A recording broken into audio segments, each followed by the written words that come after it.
A white man will come all the way from Norway. I'm sorry, but I'm leaving you. You never should have made me cry. I'm sorry, but I'm leaving you. And I'm never coming back again. I'm sorry, but I'm leaving you. Mbali yako ni matamuchi yako kidogo nakusumbua. Yaani kuambia kitu moja. Kidogo nukuve. We lose my wife Ngilezi akuje kazini akiwa mgonjwa. Unambadilika chapa naitwa Ngilezi. Chama mbucha amemubakia abakata. Okay. Okay.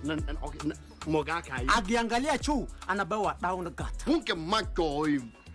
Mesa mara moja. Tulo yangu uko wapi? Simepelekwa na watu watagataga. Yo. Usiku ulikuwa tu dunda. Angalia vile nafanya wewe asubuhi. Yeah. It is a leave. Hapa labda msahara ndio tunapeana. Ni nini sijaelewa. Sipate ila.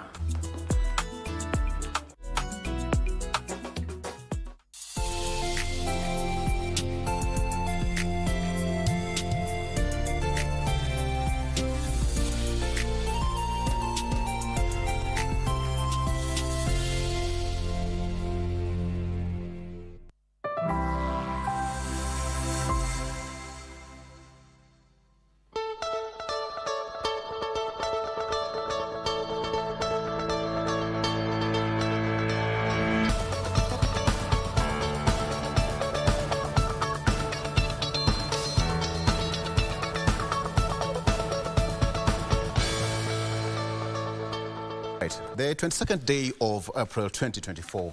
Karibu sana to the program. My name is Victor Ulo. You're right in time for Good Morning Kenya. As you can see, we have, I have literally rolled up my sleeve. Mike cannot roll up his jacket sleeve. Director, just do that. He cannot. So that's why I had it had to be me. It's impossible. How can you roll up your jacket? You can. You break the rule. But even Marie can also do the same. But I will forgive them for now. It has been an eventful week, and of course that culminated over the weekend when the burial of the general, that is Francis Ogola, took place in Siaya County. It was one of the hardest moments for us as a nation. Witnessing this happening right before our eyes, it has never happened before. So most people, let's say generally as a nation, we learned on the job. All right, so as we say, we may just let the soul of the general and other army officers who perished last week in that chopper crash to find eternal light. That was what was happening. So today we will be talking about what is happening, politically speaking. The party primaries happening starting this week, and I just want to take a look at some of the things that are expected over that particular event. I have got Gibson Gisori, who is the Advocate of the High Court, joining me shortly, and also Speaker of the County Assembly of Kitui, that is Wakili Kevin Katisia, joining me shortly. He's also an Advocate of the High Court. So stick around for that. Meanwhile, the day is 22nd, as Mike would say, 22nd. Mike, good morning. Mbona umeniamkia na violence? 22nd. It's 22nd day of April, not 22nd. That's a good one. A very good morning from wherever you are watching us. My name is Mike Mego. Welcome to Good Morning Kenya. This is the way we start your day in style. And of course, the show is always ready and packed for you, and thank you for tuning to KBC Channel 1. Remember, you can be part of the conversation on this program. We are at KBC Channel 1 on all our social media platforms. The hashtag to use is hashtag Good Morning Kenya. And before I hand you over to Marie, let me start your day with a quote. Allow your morning to be the beginning of your new life. Do your best and ignore the rest. Allow your morning to be the beginning of your new life. Do your best and ignore the rest. Sisemi kitu ingine. Good morning, Marie. Good morning to you, Mike, and Victor. Good morning back at home, just in time for the Good Morning Kenya show. My name is Marie Yambo, and I'll be bringing you up to speed with what is happening in the news. Victor has already alluded to some of the items we'll be bringing you this morning, and that is the burial of the KDF boss, that is General Francis Ogola, was laid to rest yesterday in his home in Ngea, that is in Siaya County. I'll be bringing you details of that particular story. Also, President William Ruto assures the family and the country at large that no stone will be left unturned in unearthing the cause of the helicopter crash that killed the KDF boss. Details coming up in the news, including the fact that Paris Jepchirchir and Alexander Monyao are the winners of the 44th edition of the London Marathon. All that coming up in the news.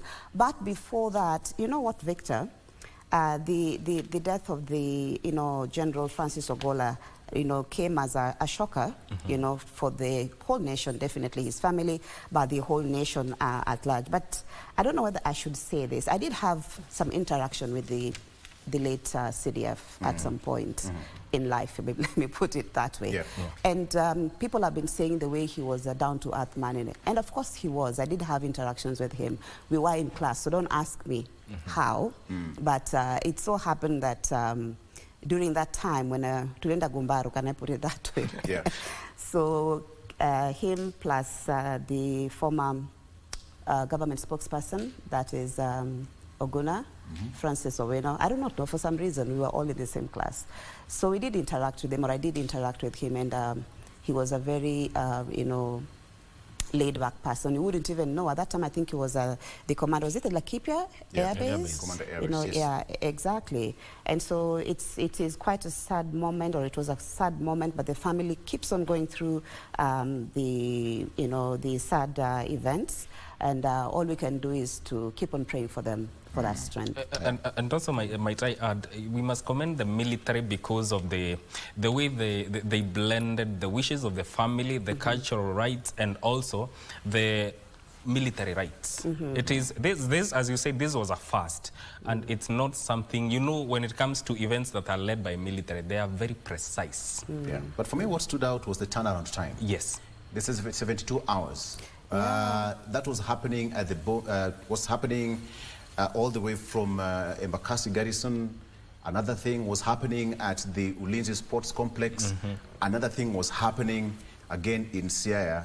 Within a span of 72 hours, and everything was seamless. I think it shows the tenacity, it shows the drive that, it can be done. The only thing we have is the mindset. So if our mindset is really in good position, then I believe that it was not easy to coordinate all that within 72 hours. And not just easy, not Victor. Yeah. You come from Homa Bay. Yes, I do. The culture is that such a prominent person is not just buried within hours. Yes. It takes weeks, actually. So it's about a cultural mindset, change of mindset. The fact that, he was not buried in a coffin. So all that, and that is not the culture back, in that region. So all that is new, and people are adapting new ways of doing things, and so Sawa. So let's get on with the news, where the late Chief of Defense Forces, General Francis Ogola, has been laid to rest at his home in Ngea, that is in Alego, Siaya County. Ogola, who died on Thursday, has been eulogized as a diligent, selfless, and gallant officer who was also a great mentor to man. Ogola's life was cut short by a helicopter crash in Elgeyo Marakwet on Thursday. Let's get the details of that story.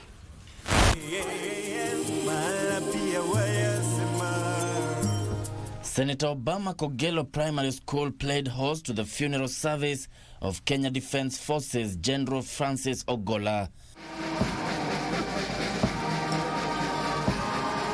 The military procession arrived at about 10 a.m. With military precision, senior officers carried the remains of their fallen general. Glowing tributes from different speakers who eulogized the fallen general. He contributed 90% toward the construction of that church, and 100% contribution towards the furniture in that church. In a speech, President William Ruto said he had full confidence in General Ogola when he appointed him last year as the country's Chief of Defense Forces. There are very few leaders, there are very few people who can fit in the categorization and the shoes of General Ogola. Family members describe the late General Ogola as diligent, selfless, great mentor and a God-fearing man. He did not like social media. He did not like being in the limelight. He appreciated just doing his work in the silence, not having people talk about it. So not many people knew he was my father, and not many people knew we were related. Defense Cabinet Secretary Aden Duale said Ogola was a humble and smart general who put Kenya first. Personally, I have lost a brother. I have lost a colleague. I have lost a member of the Defense Council. I have lost a general who has put the security, the sovereignty and territorial integrity of our country. Vice Chief of Defense Forces Charles Kahariri said the country had lost its best fighter jet pilot. As a military, the loss that we have felt, and once again assure His Excellency that as the General would have wanted, we continue to soldier on and ensure the security of this country. So nothing has really changed as far as our duties are concerned. General Ogola died in a plane crash together with 9 other senior military officials on Thursday while conducting a security inspection tour of the North Rift.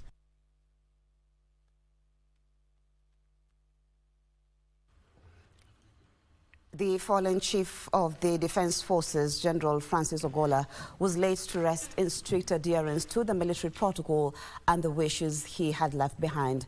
And as Wycliffe Occasional reports, the ceremony was exclusive to the family, with only a few government officials led by President William Ruto and the church were in attendance.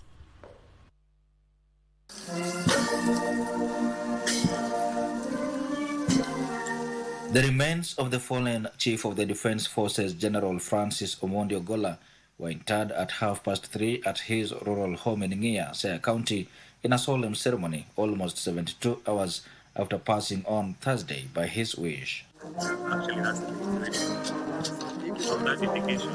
As had already been revealed, the burial ceremony was an exclusive family affair, with only top government officials and the clergy joining the military in conducting the burial rites.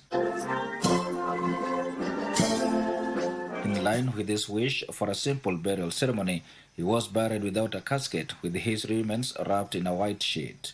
The four-star general was also accorded a final military parade and a 19-gun salute as an honor for his dedication to service.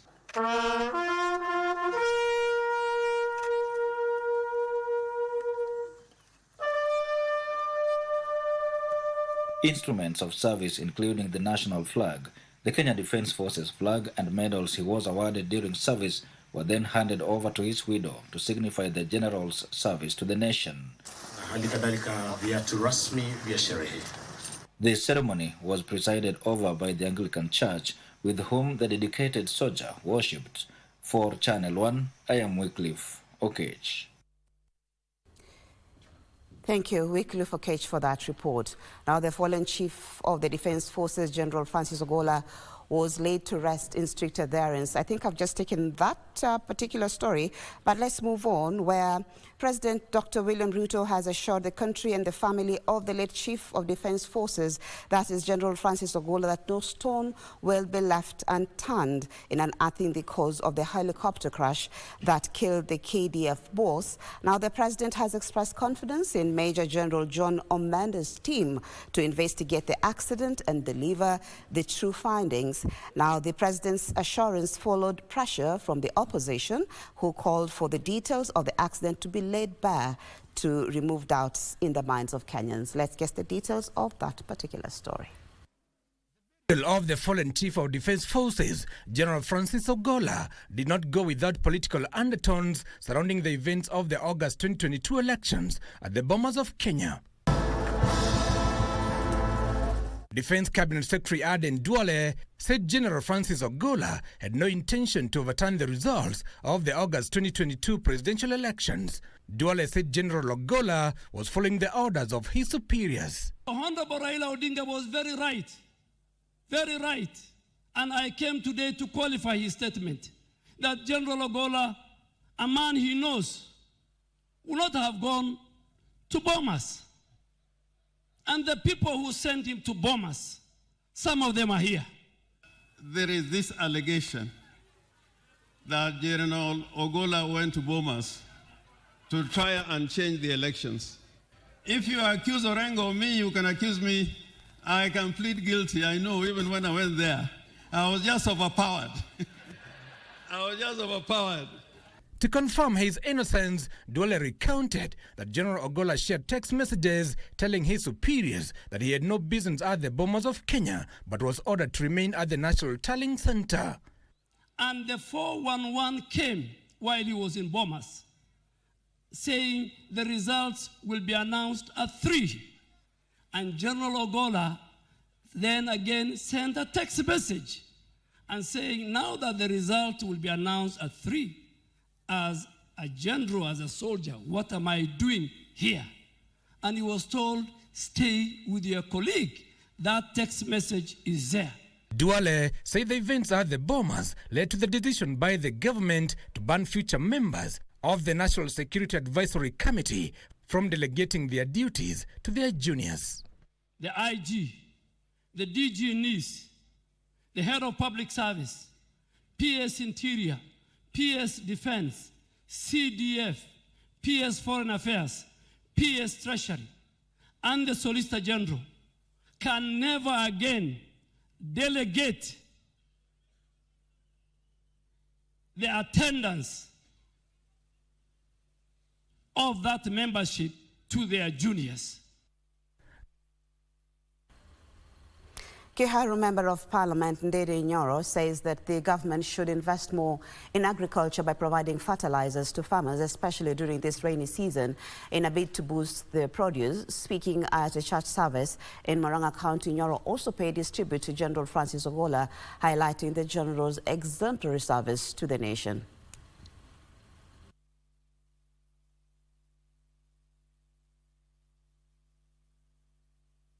Tumeona nchi ambayo inajitoteresha kitumbo in terms of food security ni nchi ambayo inaonekana iko dhabiti. We wish the family of General Ogola and all those who lost their lives peace that surpasses all human understanding.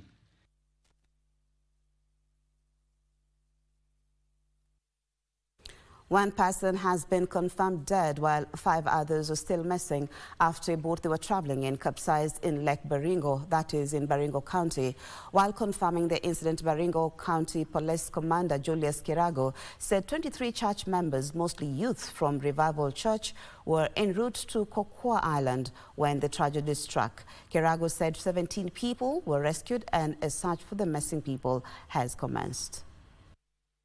On board there were 23 people or children who were heading to Olkokwa, and out of the 23 we were able to rescue about 17 of them, and those who've been found, and out of the 17 unfortunately we lost one. The missing ones are 3 girls. These are teenagers, 3 girls, 2 boys as well, teenagers, na mama moja. We just hope that they are going to come out when they are still alive. That is our wish, and we are going to be here until we make sure that everybody has been rescued from the lake. To the London Marathon, where Olympic champion Paris Jepchirchir and Kenya's lone representative in the men's category, Alexander Munyao, are the winners of the 44th edition of the London Marathon. Jepchirchir won the race in a women's only world record time of 2 hours 16 minutes and 16 seconds, while Munyao clocked 2 hours 4 minutes and 1 second to win the men's race.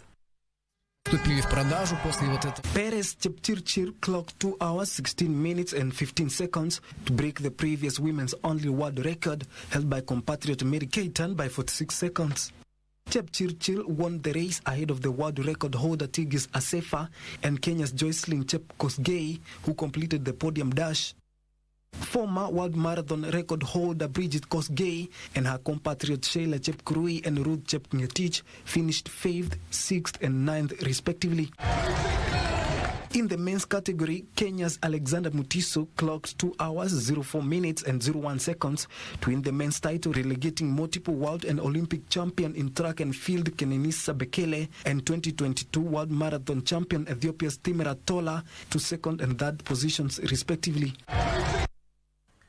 To the ongoing doctors' strike, where the Kenya Medical Practitioners, Pharmacists and Dentists Union maintains that doctors' strike is still on. This comes as negotiations continue amid an impasse on key issues, including the posting of interns. Through the officials, the medical practitioners, who have since reduced some of their hard stands, hope for fruitful negotiations. The Kenya Medical Practitioners, Pharmacists and Dentists Union Secretary General Davji Atela and his deputy Dennis Miskela are calling for reforms in the medical sector. And the SRC circular even was suspended by the court. So the line government is saying we need to wait for a litigation process, which can take 2 years, 3 years. But this issue was what made us to be on the street. So it is quite important to really note that it has to be sorted out as per the CBA that we signed in 2017. Because sometimes as a union we get frustrated that people don't realize that these officers we hold them in public trust. The medics urged the ministry officials to emulate the late General Francis Ogola, who streamlined services in the military. KMPD has been holding medical camps, which at times we do collaborations with the military, of which the military have been providing us with the flight, the jets, and the doctors who work there. So this loss was quite really saddened the union. Just the way they're able to take care of the soldiers in the barracks and as they protect us as doctors, we also requesting and asking for that kind of protection. We feel like nobody has cared for the carer.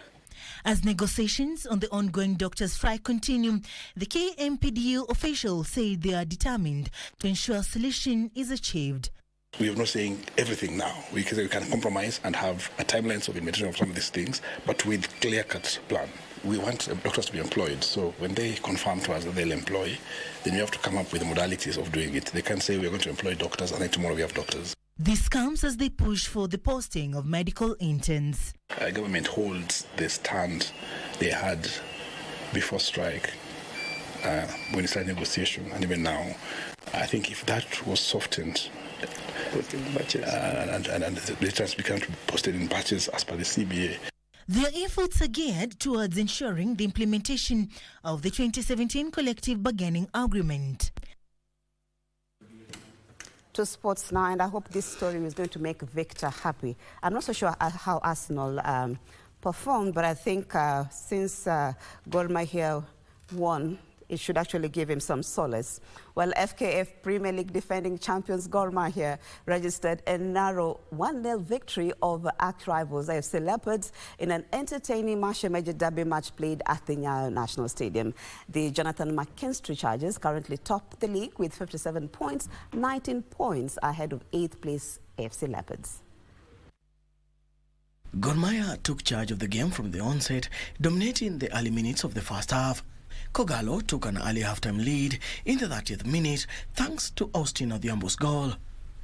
Gor were however reduced to 10 men 5 minutes later, but proved to be in control, forcing a 1-0 halftime lead. In the second half, both teams came back stronger, with Gor bagging all points at full time. Following the win, the Jonathan McKinstry Chargers topped the league on 57 points and 19 points ahead of 8th place FC Leopards. In other matches, Tusker registered a 1-0 win over Ulinzi Stars as Morangasil battled to a goalless draw with Modern Youth. Well, that story by Dan Mwendo brings us to the end of the news this morning. Thank you so much for starting your day with us here on Good Morning Kenya. But don't go away. Victor, together with Mike, are still on standby. They'll be taking through the rest of the program. That is Good Morning Kenya. But right now, I'll also be giving room to Victor to continue with the people and politics. Our guests are already arriving in studio. My name is Mariambo, and I hope to see you next time.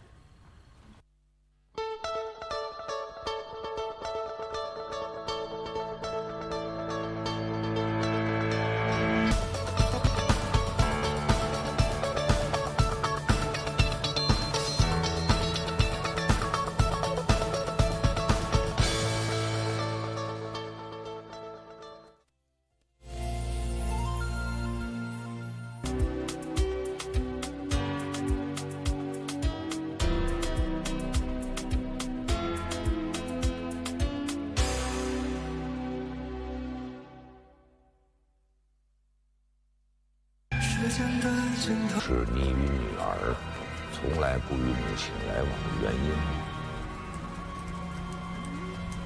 我不反对杨东起见他，但杨东 Saving human lives the only noble act? Are other species insignificant? I mean, who gave humans such a high honor anyway? No.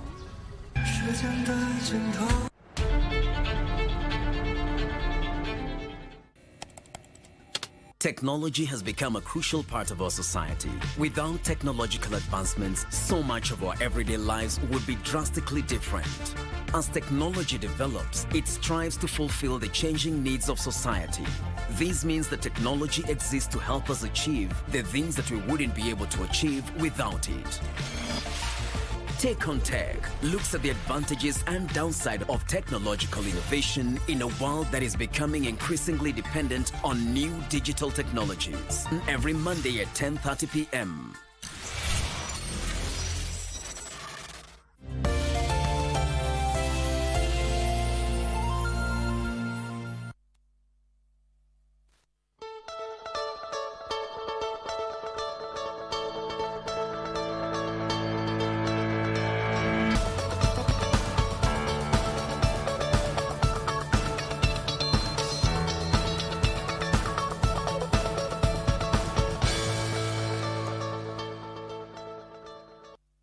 Okay, welcome back. So, good morning. Welcome to Good Morning Kenya Now. Marie said it's People and Politics, Eye on Politics, being the 22nd day of April 2024. Let's talk about what's happening in the world of politics and everything that you need to know. But before then, how about to take a look at the traffic situation in our major cities? And of course, starting with the capital city. This is Nairobi.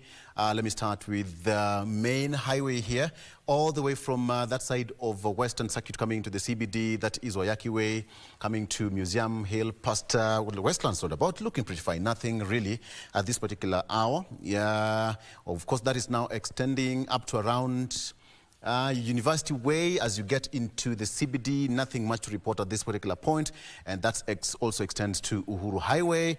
In and outbound Uhuru Highway looking pretty fine. This is what you have here. That also spilling over to Mombasa Road. Mombasa Road, as you can see, looking pretty fine at this particular hour. Let me take a look at what's happening the other side of Inda or Industrial Area. Rikoni Road looking pretty fine. The entire stretch of Enterprise Road, again, Industrial Area, not so busy. But wait, later in the day, it's one of the heaviest and the busiest areas in the city. Jogo Road, good morning. Watu wa Islando, good morning. How are you doing? Jogo Road, that stretch is looking pretty fine. Today around Makadara is not that bad, which means either people are still sleeping or time diobado, but let's expect that things are going to be moving pretty fine for the rest of the day. That also is also the same thing around City Stadium.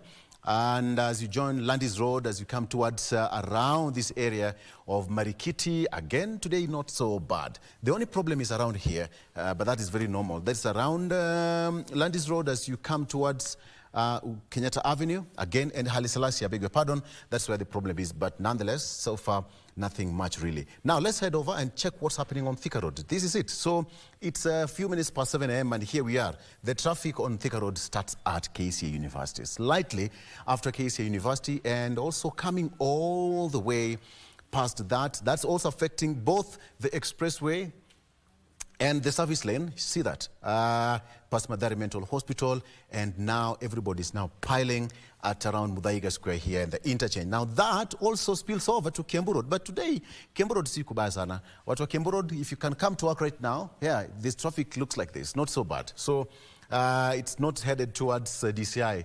Leo iko sawa. But the entire stretch, I beg your pardon, again, looking pretty fine as you come towards the Globe Roundabout and finally there. Okay, how about watu wa Ngong Road? Ngong Road, this is it. We are here.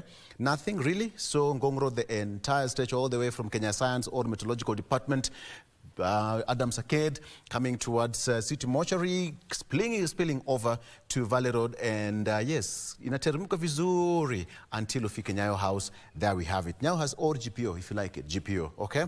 So everything is so far so good. Those are the major roads. Langata Road, atusemi atina, by the way. Langata Road, you are blessed. There is nothing to report about. Thank you very much. How about to take a look at what's happening in Kisumu, watu wa Kisumu, good morning. It has been a very busy weekend for the area. The airport has been busy and expecting and receiving guests. The good thing that the host played their part pretty fine. Very good. So this is it. Kisumu looking not so bad. It's still everything. The roads are green. No traffic at all. I think that's where we leave it. Here we are. Yes, Kisumu, so far so good. If you're in Kisumu, wake up and go to work. Let's take a look at what's happening in Mombasa. Watu wa Mombasa. How do you say good morning? Is it subalheri ama sabalheri? Watu wa Swahili. Katisia, is it subalheri ama? How is it? What Mombasa, please talk to us. Good morning. Sabalheri. I'm told it's sabalheri. For us, we do habari you know.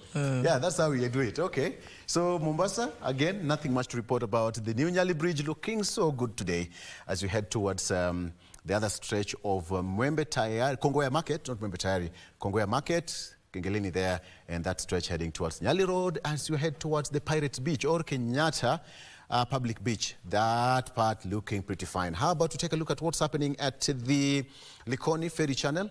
I don't know why the traffic's not reflecting here, but here we are. So far so good. Nothing much at this particular hour. As you entered the main CBD from whichever part of the country, that is now from Mikindani, all the way from Mikindani, Miritini, Makupa, Causeway, as you get into Sabasaba and finally into the CBD, kila kitu yuko shwari as we speak. And finally, Katisia, there is no traffic here. I don't know whether you are used to or you know this area. Mbusiani Road, Zambani Rock, Fire and Safety. There's a place called Kalundu Eco Park. Do you know Intercounty Gardens Hotel somewhere?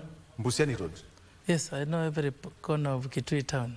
This school called Kitui High School. Yes. Kitui town, Mijini. Yes. There's no traffic. There has never been traffic in Kitui town unless there's a border accident. Kwani what's happening? Watu wako? Watu wako ni, the county is properly managed. The town is properly managed. Yeah. Okay. Let me stand here. And just show Katisia. This is what you have. There's no traffic at all. This is Mbusiani Road. We have Kitui Airstrip, of course. Ursula Girls. Ethaokwe Primary School. Yes. Hakuna traffic. Never. Kitui town is one of the best managed towns in the country. Maybe hakuna magari. No, the vehicles are there. The town is. Why are you avoiding my comment? Kitui town is one of the best managed towns in Kenya. Yes. Okay. All right. Yes. But it seems to be one of the most vibrant towns on that side of Eastern. Yes, very vibrant, and actually is one of the upcoming urban, the best urban centers in the periphery counties of Kenya. Yes. Okay. Very good. How is the governor doing? The governor is doing well. Yes. And all the MCAs are doing well. And we thank God, the Kitui County government is in safe hands. Yes. Yes. What do you expect this year? A lot is happening. Of course, we are almost past first quarter of the year. Yes. We expect optimum development to our people. Of course, we know that the first 1 year was all about transition, and we are in the budget making process. Yes. We are about to make the budget for 2024-2025, and this is the budget for 2024-2025 and 2025-2026. Those two financial years are the most important financial years because the first financial year was for transition, which now we have finished. So now this is the time now our people in Kitui County should expect maximum and optimum development. Yes. So the county assembly is stable and up to the task. The county assembly is very stable in my hands. I believe my hands are able, and the MCAs are up to the task. And the people of Kitui County elected one of the best MCAs they could ever elect. Very good. And I thank them for electing me as their speaker. Very good. Yes. All right. Yes. All right. So let's take a look at what you have on the front page of our local dailies before we delve into our main discussion here. On the front page of the People Daily, let me start with the People Daily here. Okay, I'll come back to that later on. Let me start with the Daily Nation. On the front page of the Daily Nation, again, the splash says the final send-off. Actually, it's a final send-off. This is what you have on the front page of the Daily Nation. Final send-off. That is with regards to General Francis Ogola, who was laid to rest yesterday. Of course, at the background here, we have got top military officials led by himself, President William Ruto, and First Lady also, laying their wreath there. That particular, at the gravesite in Siaya, in Siaya County, that happened yesterday. And of course, down here we have the son, Ogola's son, who is Joel, and the wife also. Oh, that's the mother. Exactly. Yes, and that's the mom. Of course, we have got the pallbearers who, at this particular point, were top and senior military officials who were close to that rank of a general, who were only allowed to be the pallbearers. So the county of Siaya hosted high delegation, of course, with international dignitaries and other generals from other jurisdictions also coming to pay homage to the fallen general. This is happening for the first time in the history of Kenya. And as I said, I think the country was learning on the job because we've never experienced such a thing before. But yeah, all in all, that's how it all ended. And of course, he was amongst some of the KDF officers who, some of them were buried last week because of their Islamic faith. One was buried in Malindi, another one was buried in Moyale, and so much more, and that happened. But the president said that he's going to do everything possible to make sure that the investigations is done and taken care of. So this is what you have. Perhaps you may need to say something with this. It was one of the toughest weeks for the country. yeah, sure. And I want to also join the rest of the Kenyans, led by our president, Dr. William Samoei Ruto, in condoling with the family of the late Francis Ogola, who has been celebrated as a gallant general. And I want to say that may his soul rest in eternal peace. And actually, I think I want to thank the state because his wishes were met on how he should be buried within 72 hours. And I think that shows that our government respects its officers. And I want to also say that it is good that whatever was being discussed after he passed on, the issues on how he passed on, so people were letting things out of their chest. And I think the president was sober enough to assure Kenyans that he will ensure that thorough investigation is done and that the report will be made public. And I think that is the way to go. And I wish that all reports of investigation are made public. But I hope that people will let General Ogola rest in eternal peace, because some people are trying to politicize the entire situation. But I think it's very unfortunate.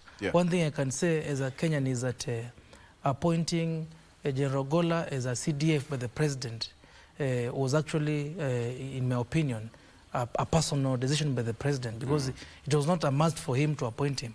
So those who are trying to politicize the issue should actually allow the president to also mourn his friend. Yes. Because I'm sure the president appointed somebody he believed in. Being the CDF is not something which is very easy. So those who are trying to politicize the issue, trying to attack the president, I think it is not fair to the president. Absolutely. He should be allowed to mourn his friend and be allowed to do what he can do as a commander-in-chief to ensure that the investigation is done properly.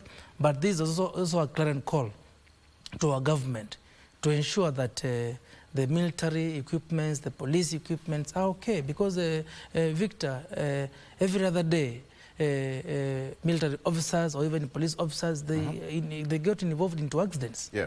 Maybe it is after this accident which has involved the top military man, General Ogola, which should be a clarion call and a wake-up call, actually, for that matter, because our men in uniform and our women in uniform should be properly taken care of. And I think that is the way to go, because if they are meant to protect Kenyans, they should also be protected. They are also Kenyans. So I think I want to say that the That has passed, and I think there's something we have learned, because there's a speech I listened by General Ogola, and the way he was saying that our life is short, and how that everything is vanity of vanity.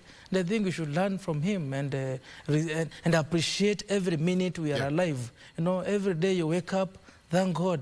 Every day you go to sleep, thank God, because General Ogola woke up very well that morning. My party leader even told me that at the Wilson Airport, when His Excellency Dr. Stephen Kalonzo Musyoka was going to Kabarak, also Ogola was also to leave Wilson Airport. And he left very well. I saw one photo in the morning. In the evening, another photo when he's in a casket. So I think we should not take life for granted. Absolutely. That's one thing we should learn. And we should respect every minute and thank God for every minute we are alive. And talk of the probe, on the second page of the Daily Nation, leaders call for thorough probe as General Ogola is laid to rest. Of course, the president also promised that he's not going to leave any stone unturned. Some would say that any turn unstoned. Whichever comes first. Yeah, sure. Any turn unstoned. Okay, but despite President Russo's assurance that nothing would be hidden from the public, the Azimio leaders raised suspicion over the accident that killed the topmost military officer and 9 others. Here, Senator Oburu Oginga pointed out that they remained skeptical because of unresolved cases of assassinations and extrajudicial killings in the country. But still, the president said that that is not going to be happening under his watch. So the call for thorough probe is here, and that is on the front, actually second page of the Daily Nation. You can also continue the inner pages of the Daily Nation. Still more pictures with regards to that. You can take a look at that. There you go. And that was actually this at the Kisumu International Airport when the body was being received. And it was a military affair. Fully military affair, and that is here, Senator Barack Obama Primary School, where the entire thing played host, and the top military officials, governors, you know, and all that, leaders were here. Down here, as you can see, is the casket, and of course, even the pallbearers taking charge of that particular event. Let's see what's happening in the inner pages of the Daily Nation. Still, page 4 again, still on matters Ogola. Duale defends Ogola on Bomas, says that he was sent by superiors. Director, you have that story. Perhaps you can play it shortly. But this is what happened. The ghost of Bomas is still here with us. From 15th of that day until now, posthumously, we are still talking about Bomas of Kenya. Kevin? Yeah, I think it is a known fact that sometimes in a change of guard in any government, sometimes the president who may want to still remain in office or have his preferred candidate in office, or maybe the president wants to just stay there without leaving. We have seen that the military can take over administration of any government, and that has happened in very many states in the West Africa. Yeah, and you know, I don't know why the top military thought that it is good for one of their own to be at Bomas. That's why that issue is being politicized. But I think just like any other loyal soldier, General Ogola had to obey the orders by his superiors. But I think the issue of Bomas is an issue which shows us that it was a very tough situation. Yeah, you know, announcing President Ruto as the president, and you know, we have a sitting president who had a preferred candidate. Yes. I think it was tough. Maybe the military were just trying to be cautious, precautionary. They were taking precautionary measures so that in any eventuality, the country is safe. So I think people should not politicize this matter. Whether General Ogola is in Bomas or not, because we have not seen a photo of him in Bomas. Let them show a photo of him in Bomas or a video of him in Bomas, but it is him who admitted to the president because the president said that they had a come to Jesus meeting where he said that he was sent by superiors. So if he was there or not, you know, the military also has a responsibility of ensuring that the government is in order. Okay. You know, if the transition is not properly done, the military will take over. All right. That is a reality. I don't know why people are politicizing this issue. Yes. It's a reality in our country. Hold that thought. Yes. This is C.S. Duale speaking on that matter. Press play, Director. Right. And I came today to qualify his statement. Raila Odinga was very right. And I came today to qualify his statement that General Ogola, a man he knows, would not have gone to Bomas. And the people who sent him to Bomas, some of them are here. And the people who sent him to Bomas, some of them are here. Katisia. Yes. And I'm sure CS Aden Duale, being the CS for Defense, knows what he's saying, and he's sure of what he's saying. Yeah. So he was trying to say that General Ogola should be let to rest in peace. You know, whether he went to Bomas or not, he was under strict instructions, Victor. You know, a soldier must obey orders. Sometimes when a soldier is told, push this tree until it falls, they'll start pushing until they're told, okay, you can stop at that point. So that shows that he was an obedient soldier. And that's why the president chose to forgive him, because he was following orders. But I'm saying, let us not politicize this matter. We know very well that in any transition, the military, the Defense Council, the Security Council must be ready for any eventuality so that the country does not end in an anarchy. So I think people are trying to say that he went there to overthrow, or maybe to ensure that the current president is not sworn in, to push Chebukati to announce another candidate. That, well, we are putting words into his mouth, and he has already passed on. Where can't we allow him to rest? But you know, I being a politician, so many politicians like taking advantage of situations. Where was the Bomas issue not discussed until General Ogola passed on?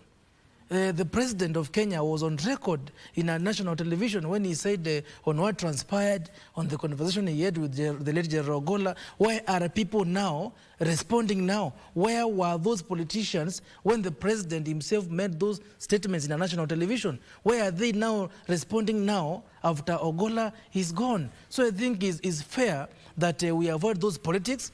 Let politicians use other materials to be relevant to the people. But the issue of the late General Ogola should be let to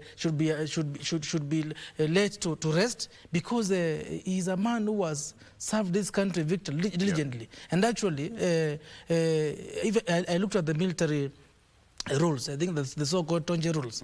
I think General Ogola, if you become a general, at his rank, you retire after you serve for 4 years, or after you attain 62 years. And I think he was about to attain 62 years this year. So he was about to retire. So those who are trying to say, oh, he was assassinated, you know, in any case, he was to retire this year. Yeah. So I think it's good that we let these issues to rest, and let's allow the commander-in-chief to make sure that there's good transition in the military. And we also have to thank the commander-in-chief, because he made sure that he appointed General Ogola, because since independence, there has been no Luo CDF. So I think he also did a good thing to the Luo community. But when now the Luo community is the one which is now attacking the president, throwing all manner of accusations against the president, I think it is not fair. This matter should be let to rest. Let the general rest in peace. There are so many other soldiers who have also died. Victor, even in your village, even in my own village, we have buried so many young soldiers.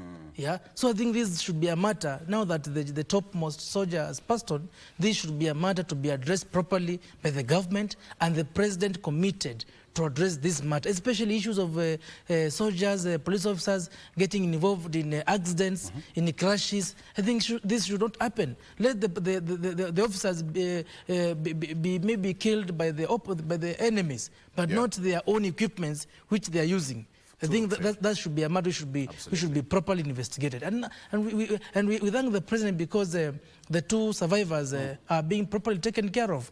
And we wish them a very quick recovery so that they may resume their duties. Absolutely. All right. So that's it. Wakili Gibson Desore is already in studio. But today I have two Wakilis in studio.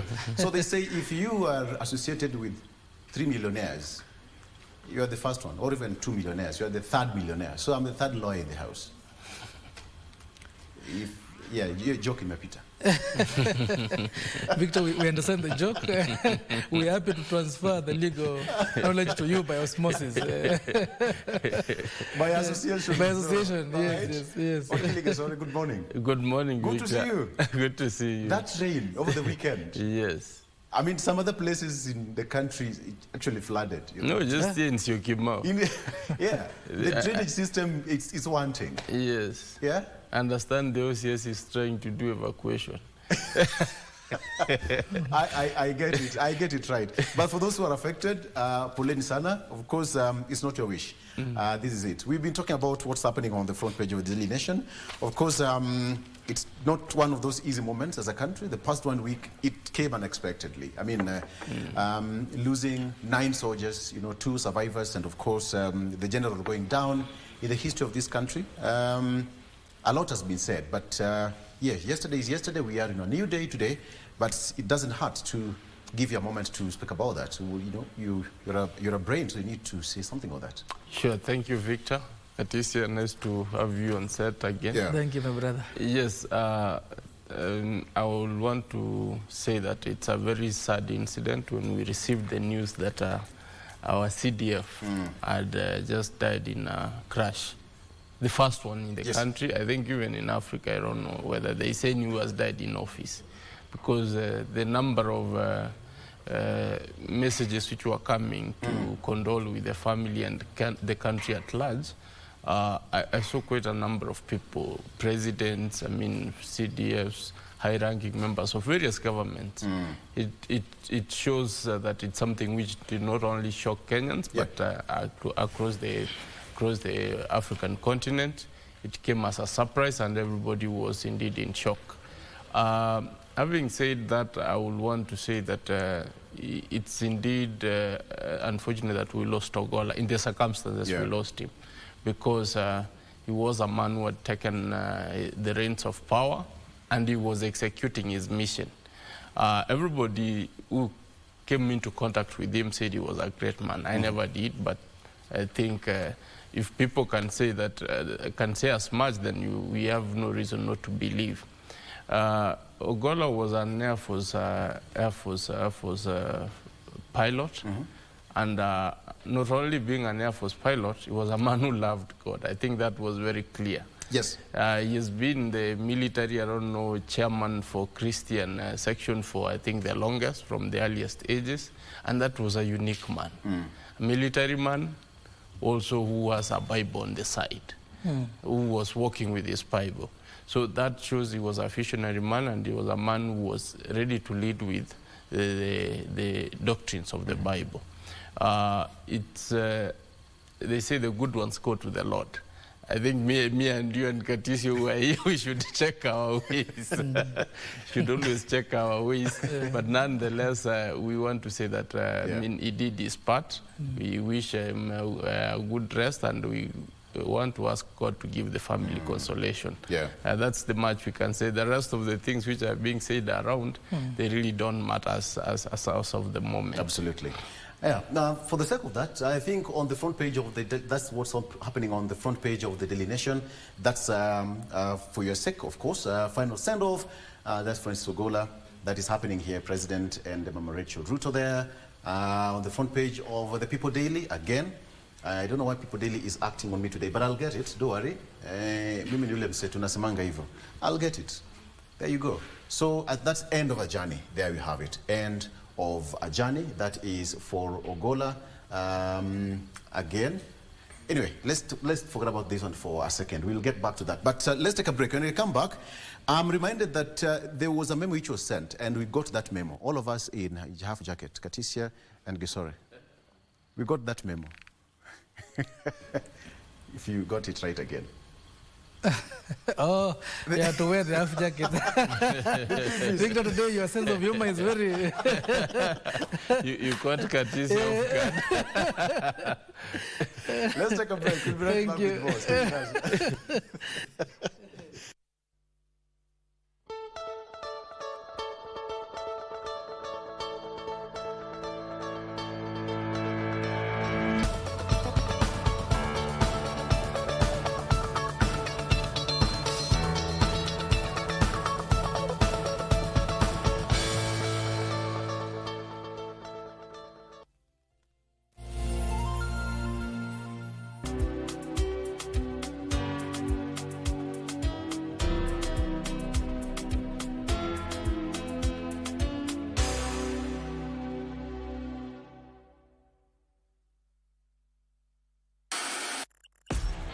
On KBC Channel 1, we are a TV station like no other. Get a taste of the best in entertainment. Yes, indeed. Feel the passion. Will you promise me? I swear that you will never lose me. I can't get married to you. I'm sure you knew about it. That's why you're making fun of me. Experience the drama. Get out. Who is the man in this one? And the laughter. Hii wigi umevakishwa. Sile wakati tulikuwa tunaapishwa tunapewa mheshimiwa.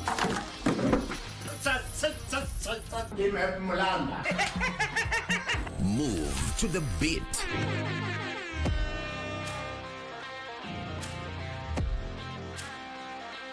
We are live from Broadcasting House. And get informed on the latest happenings. KBC Channel 1. Wow. Yeah! We are the full package. Oh, yes. And Kenya's watching. Thank you very much for joining us. 是你与女儿从来不与母亲来往的原因。我不反对杨东切线的，但杨东 Saving human lives the only noble act? Or other species insignificant? I mean, who gave humans such a high honor anyway? No.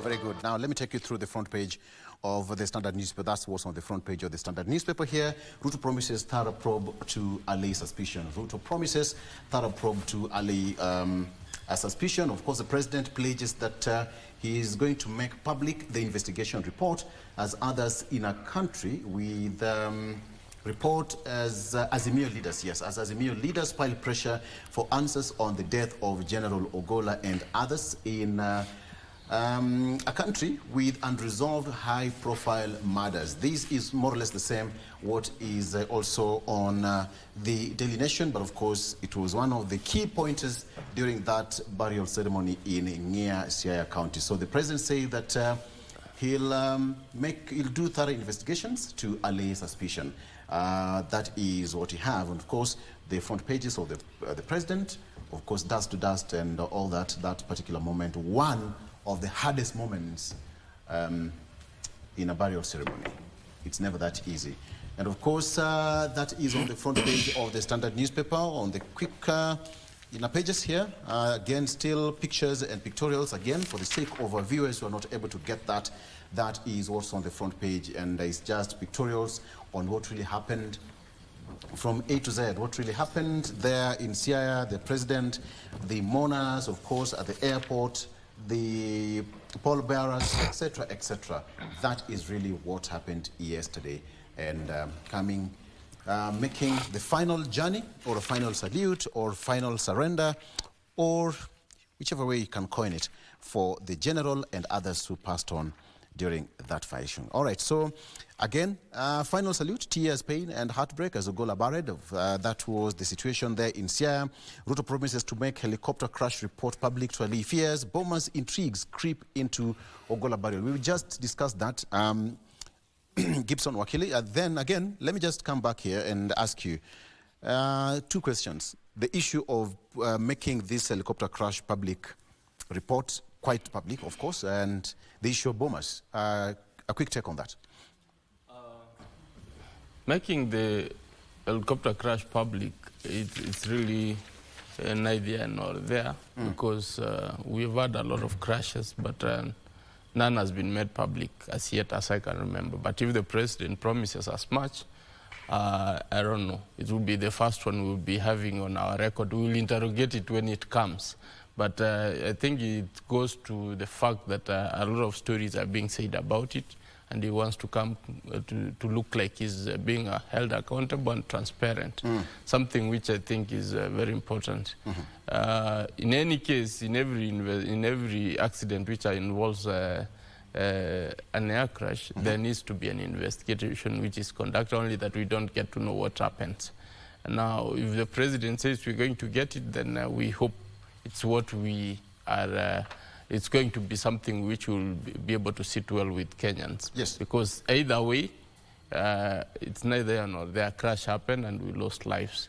So I don't see much attached to that, because as long as you're dead, Victor, you know, the dead don't tell tales. Exactly. They don't come back here to defend themselves. Yes, yes. They don't come back and say, now, you know, that's a lie, or that is true, or that is not the position.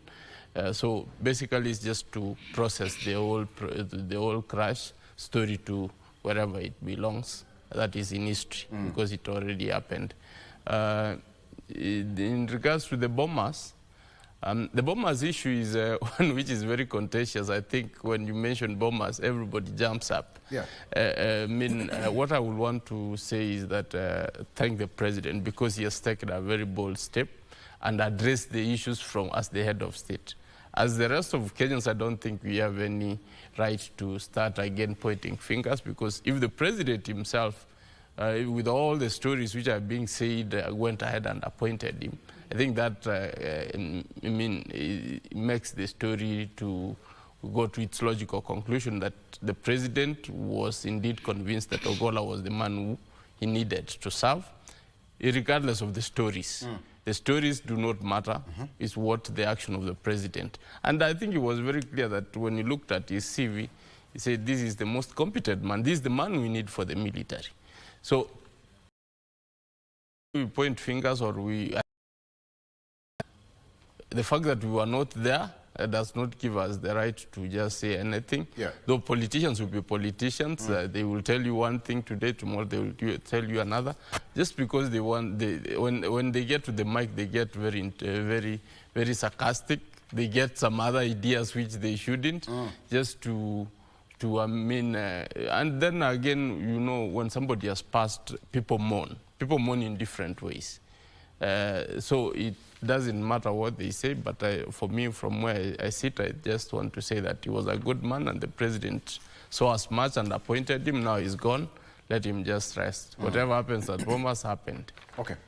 Allow me to put this. Katisia, you've also rolled up your sleeve, so the memo, mefika vizuri. Very good. Yes. So, gentlemen, the key word that is here, that he was sent by his superiors. We all know, and Dwale said, that CS Dwale said, that some of them are seated here.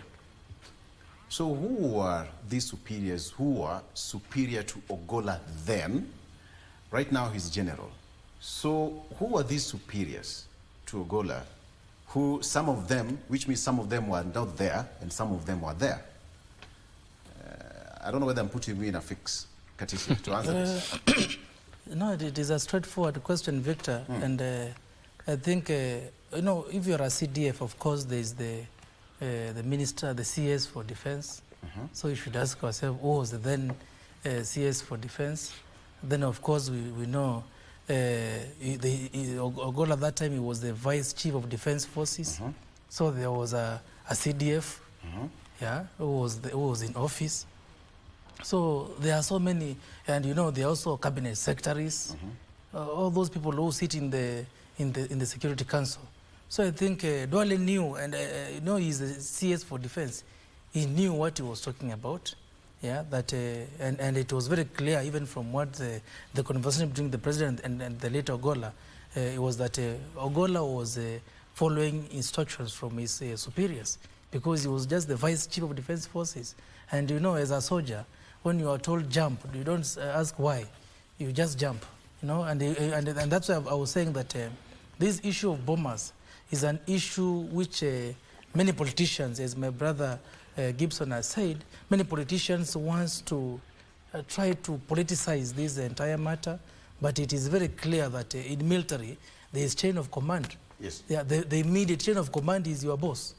If you are the VCDF, then the CDF is your immediate boss. And anybody else who wants to give you instruction must do so through your boss. So it is open. Yeah. Yeah, it is open. And we know very well that that time, we know who was the CDF.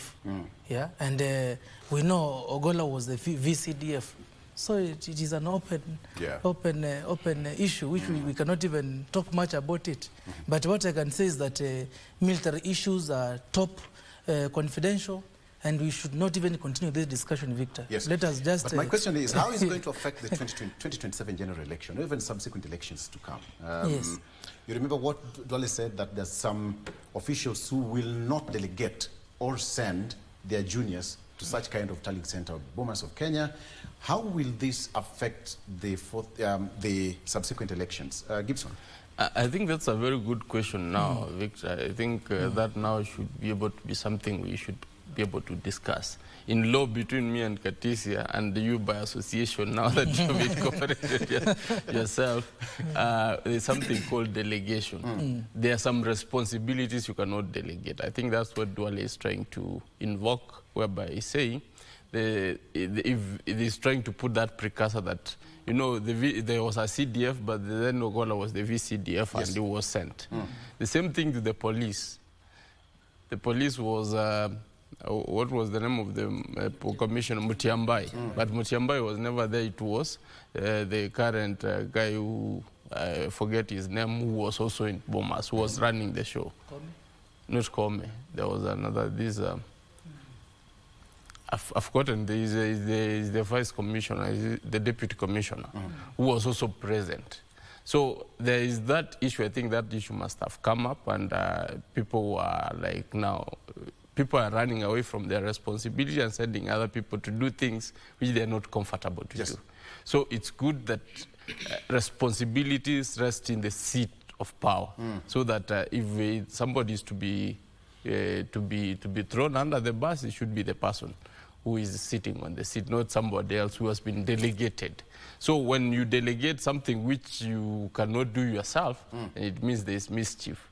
And that is, I think, the mischief Dwale wants to get out, so that if you are the person holding the office, you should carry it fully. Yes. You should carry it fully and not lay blame to someone else. And I mean, that should be able to mean something. It's akin to the corruption issues where somebody says, I've been sent from the big office. That is what President Uhuru Kenyatta used to say. That big office should have a letter. If it doesn't have a letter, then don't attend to those people. So that is the same thing that, you know, I mean, Katisia now sits as the speaker. You find that somebody shows up in his name at the procurement office and says, you know, I'm from the big man's office, without mentioning in quotes. So that, of course, I mean, us being Kenyans, we do understand what that means and what connotation it brings about. It means that that is a charade which is about to happen. Yeah. So when you hear that name, of course, your antenna should be up and like, okay, what are we talking about here? So I think responsibility should be able to be carried clearly, so that somebody does not come and again later say, did you see me there? You know, raising the aspect of not being there. His alibi that I was never there. Someone else was there, ask them. And I never sent them. You know, it's very easy to disown your junior. Absolutely. Yeah. Katisha, what do you think? I think the issue of Bomas, and when we relate it to 2027 elections, is a matter, actually, Victor, and I agree with my brother Victor, Gibson, that is a matter which now we should take seriously. Let us not ask ourselves why Ogola was there, because we know why he was there. He was sent by his seniors. We should now look at the political issue in these particular incidents. And you know, just as I said earlier, Victor, in 2022, before Chebukati announced the results, we know the tension which was there in the country. Yes. You know, people did not know which way it will go. Will it go the Raila way or the Ruto way? It was a very tough situation. And the military had no option but to be very, very careful and ready for any eventuality. Yeah. You know, if there is anarchy in any particular country, then it means that our country will be ungovernable. So I think come 2027, because you know, in 2022 it was a transition from President Uhuru to President Ruto. in 2027, President Ruto will be in office. Yeah, and we know the elections in Kenya have never been that easy. Yeah, so I think it's a matter in which, as Gibson has said, those relevant offices which ensure that there's peace, there's stability in our country, the key office bearers should be responsible fully, not delegating to juniors, because there was nothing wrong in the head of the CDF then being in Bomas to ensure that everything is okay. In fact, they can be part of the observer team. Yes. Because even the police IG, who is actually part of the National Security Council, can also ensure that everything is peaceful. So I think matters election in this country are matters which are very emotive, very political. We know what happened in 2007. Of course, we cannot allow that to happen again. 2022 was extremely tough, Victor, and every Kenyan knows that. If the security team was not vigilant and alert to ensure that there is no such a situation, then we can go to the 2007 way. In 2022, Victor, during that particular chaos at Bomas, I can tell you myself, I was there. Yeah, I was at Bomas on that particular day, and it was very chaotic, extremely chaotic. So it was common sense that the top military officials were supposed to be alert to ensure that the country is safe.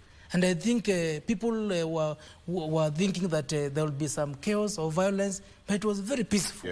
So I think this matter of Ogola being in Bomas should be a matter which should be put to rest. Politicians, including myself, should not politicize that particular issue. Even in 2027, the police, the military, everything, every security organ should be alert to ensure that the country is safe. In other words, everybody should play their role. Everybody should play their role to ensure that the country is safe, to ensure that there's a peaceful transition of power. Good. Okay. Yes, yes. All right. So very quickly, let me. Okay, on the front page of this, the People Daily now, it has opened, end of an era of a journey, of course. With the mourning of a general, we have got the pallbearers, the top military officials, and of course, just right behind them is immediate family members. We have got Joel. I hear people call him Joy. It's called Joel. Rabuku, not Joy. Joel. And of course, the sister there, and of course, their mom. That particular point. Okay, so nothing much really. It's almost everything that is here on the local dailies. Let me take you very quickly to international, across our borders. On the front page of France 24, what do you have here? Yes, there we have it. Just a second. Okay, on the front page of the France 24, Europe faced record extreme heat stress in 2023, says climate monitors. You see that? Somebody is either trying to shield himself from the extreme heat. I think it was in India where it was so hot to an extent that even the tarmac was melting. In India, it can get that bad. So the situation here, March is 10th straight month to be hottest on record, according to scientists. Of course, that's on the front page of France 24. What is Netanyahu saying here? Netanyahu vows to reject any U.S. sanctions on Israeli army battalions. The United States appears close to sanctioning an Israeli military unit over alleged human rights violations in the West Bank, a move that the Israeli Prime Minister is angrily denouncing as the height of absurdity, quote unquote. Height of absurdity. Netanyahu, the man. I mean, he's just a hard nut to crack. Gibson. I think Netanyahu is one interesting case because I've heard of Netanyahu since I was a young kid, and he doesn't seem to change. And it's not only his looks which don't seem to change, and it's his character which is also very consistent. That I mean, he has to defend the state of Israel no matter what. Even if he kills the whole world and and Israel remains, that will be his peace. I think, given his training, he's somebody who. I think the Israelis have found to be the only person who can assure them of their security. But then there's a very thin line between providing security for your state and also human rights abuses. And defending your... yes. Yeah. So I mean, he's a bag of a lot of things. I get that. Katisa will respond to that shortly. Of course, also on the front page of the BBC, again, Netanyahu vows to reject any U.S. sanctions on Israeli army. Reports say that the U.S. is planning to cut military aid to one Israeli unit over alleged rights violation. Again, Katisa. Yeah, I think just like my brother Gibson has said, you know, Prime Minister Netanyahu has been very consistent. And this issue of West Bank is an issue which has been there for very many years. Yes. And we know that maybe the US in one way or the other was supporting the Israelis. But at some point the US came under very tough attacks by the international community. And President Biden was forced to make that pronouncement and to disassociate himself from the Israel issues which they have currently. And it was a Security Council decision because the President of America was advised that if America does not disassociate, then there will be consequences, political consequences or economic consequences. But so that's why the US said that they will not support the Israel continued attack on West Bank. But you see now the PM of Israel is saying that's absolute absurdity. Absurdity. Yeah, so that means that he is determined. Yeah. Israel is still determined to continue with the attacks on the West Bank. You know, at some point there was some little time for they were calling ceasefire for some few days, so that maybe the people at the West Bank can get some food and water and all those things. But I think this issue, Victor, is an issue which the international community should look at very carefully. Yeah. You know, and it's an issue which has been there for very many years. Can we now come up with mechanisms of ending these conflicts once and for all? Because all these, you know, in Israel, we have Christians, yeah, and now West Bank is mostly the Islamic population. Could this be a religious issue? Yeah, because even in the Bible, this war has been there. I think it's something which holistically we have to address as the international community. Yeah. And the United Nations should come up and make a decision on it. You know, when they keep quiet and they allow a few states like the US to make some pronouncement, then it asks so many questions. You know, one of the reasons why we have the United Nations is to ensure that there is peace and security all over the world. Yes, but now the UN has been very quiet. What is happening? I think it is high time that we hear of an urgent UN Security Council meeting or even UN General Assembly meeting for nations to discuss this issue. Because, Victor, this issue in Israel is spilling over to other countries. Even as in Kenya, some of the issues we have, like maybe high fuel prices, are as a result of these wars. Yeah. So it's something which we should not let a single state make decisions. Exactly. We respect the PM for Israel, but you know, what is happening is affecting other countries, including our own country. So our government, led by our able president, should come up. And the same way the US pronounced themselves, even Kenya should pronounce itself and say, where are we on this matter? Yeah. You know, we must be decisive. You know, the same way we were being told about General Gola, he was firm, fair, and very decisive. So we expect leaders to be firm, fair, and very decisive. This matter of the Israel conflict is a matter which is affecting every country. Yeah. Yes. Victor, if you may allow me, I think, I mean, as Katisi has said, we need champions, human rights champions in terms of countries to speak out, because what is happening actually in that side is genocide. Yes. People are being killed. It's like they want to cleanse everybody who is in Gaza. I mean, provided you are there, you're already guilty as charged. Yes. And Israel has got all the power to deal with you whichever way. And America has been very complacent. It has not been able to speak till now, is when I'm seeing them starting to want. They're talking of a battalion, not even the larger effects of the country's decision-making, which they have even a war council. And then you see now, even the wars now is spreading out with Iran. There's already a conflict with Iran which has come into play. it's like I think it's going to turn out of hand, and the countries are choosing sides.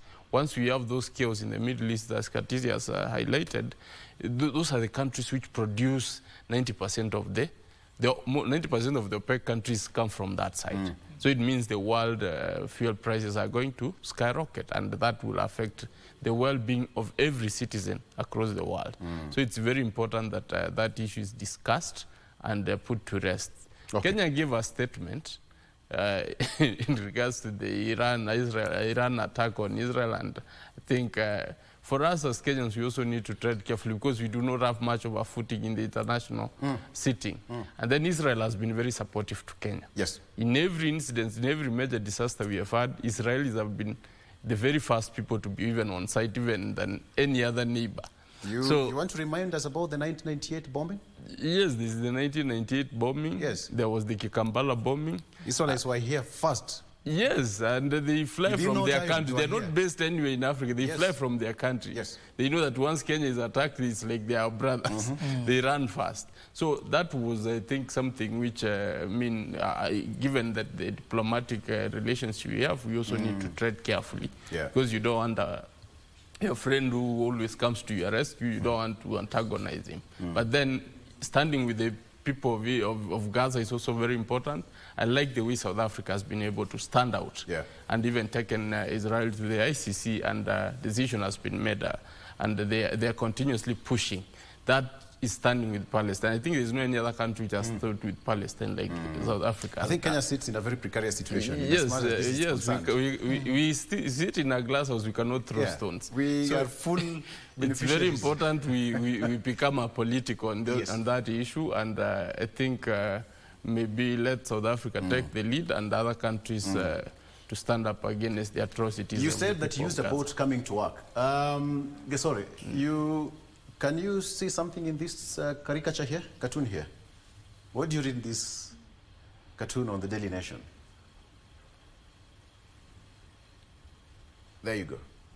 What do you read? I can see very high-rise building, and that's basically Nairobi. I think ICC in the background, and then a politician. I think, given the statement given by our governor of Nairobi that we're going to do high-rise buildings, and I think something akin to a slum where people are on top of roofs. Of course, maybe their houses are flooded and they're crying for help.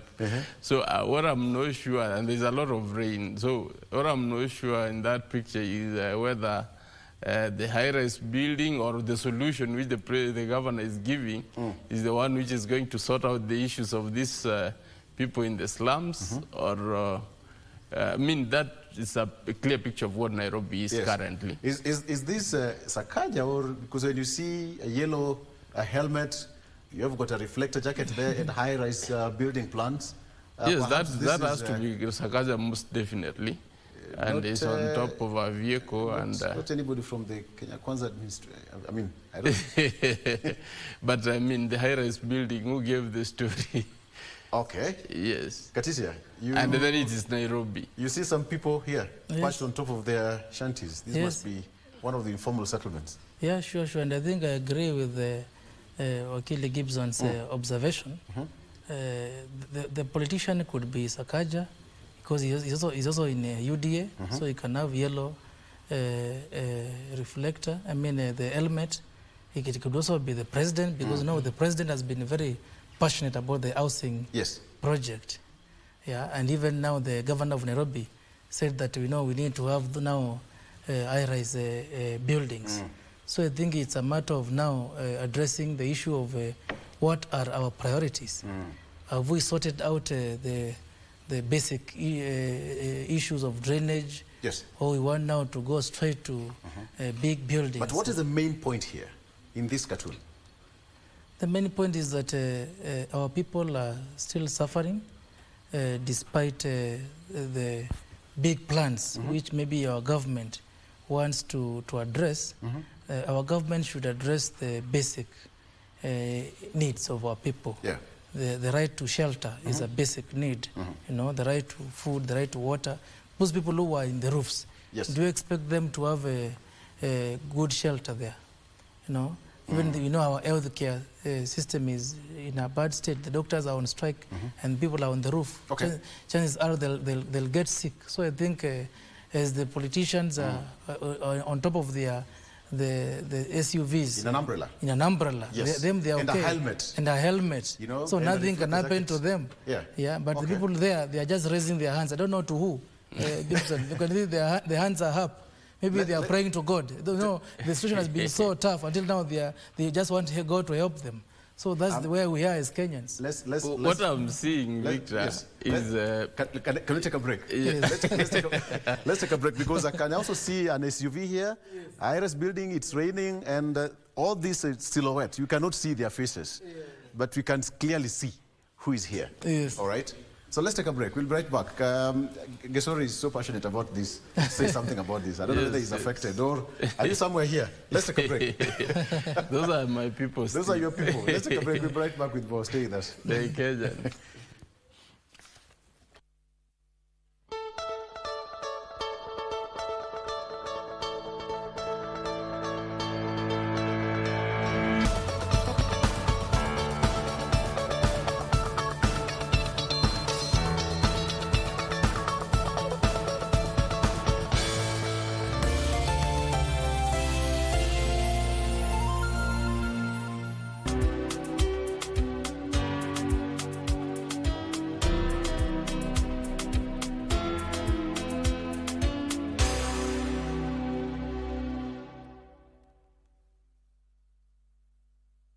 Kenya Broadcasting Corporation is Kenya's most trusted news and entertainment brand. Grow your business, acquire more clients, and reach new, diverse audiences by advertising with us. We connect brands to audiences that matter, driving results for brands and enhancing your current marketing strategies. We have packages for all needs, and no product is too small for us. Contact us today and capitalize on our combined power of radio, TV, and digital platforms. KBC, connecting Kenyans.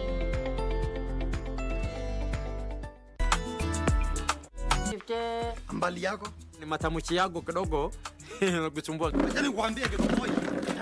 Kidogo nukuve. We lose my wife Ngilezi akuje kazini akiwa mgonjwa. Unambadilika hapa naitwa Ngilezi. Chama mbucha amembakia abakata. Okay. Mogaka. Akiangalia chu anabawa down gut. Funke macho hivi. Mesa mara moja. Tulo yangu uko wapi? Simepelekwa na watu watagataga. Yo. Usiku ulikuwa tu dunda. Angalia vile nafanya wewe asubuhi.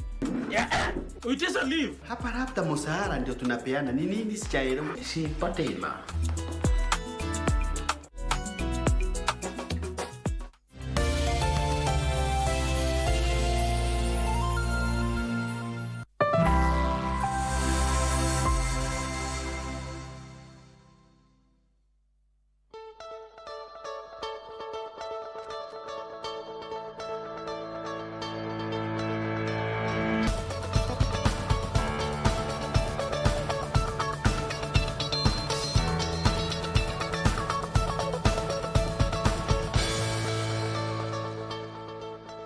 Very well. Welcome back.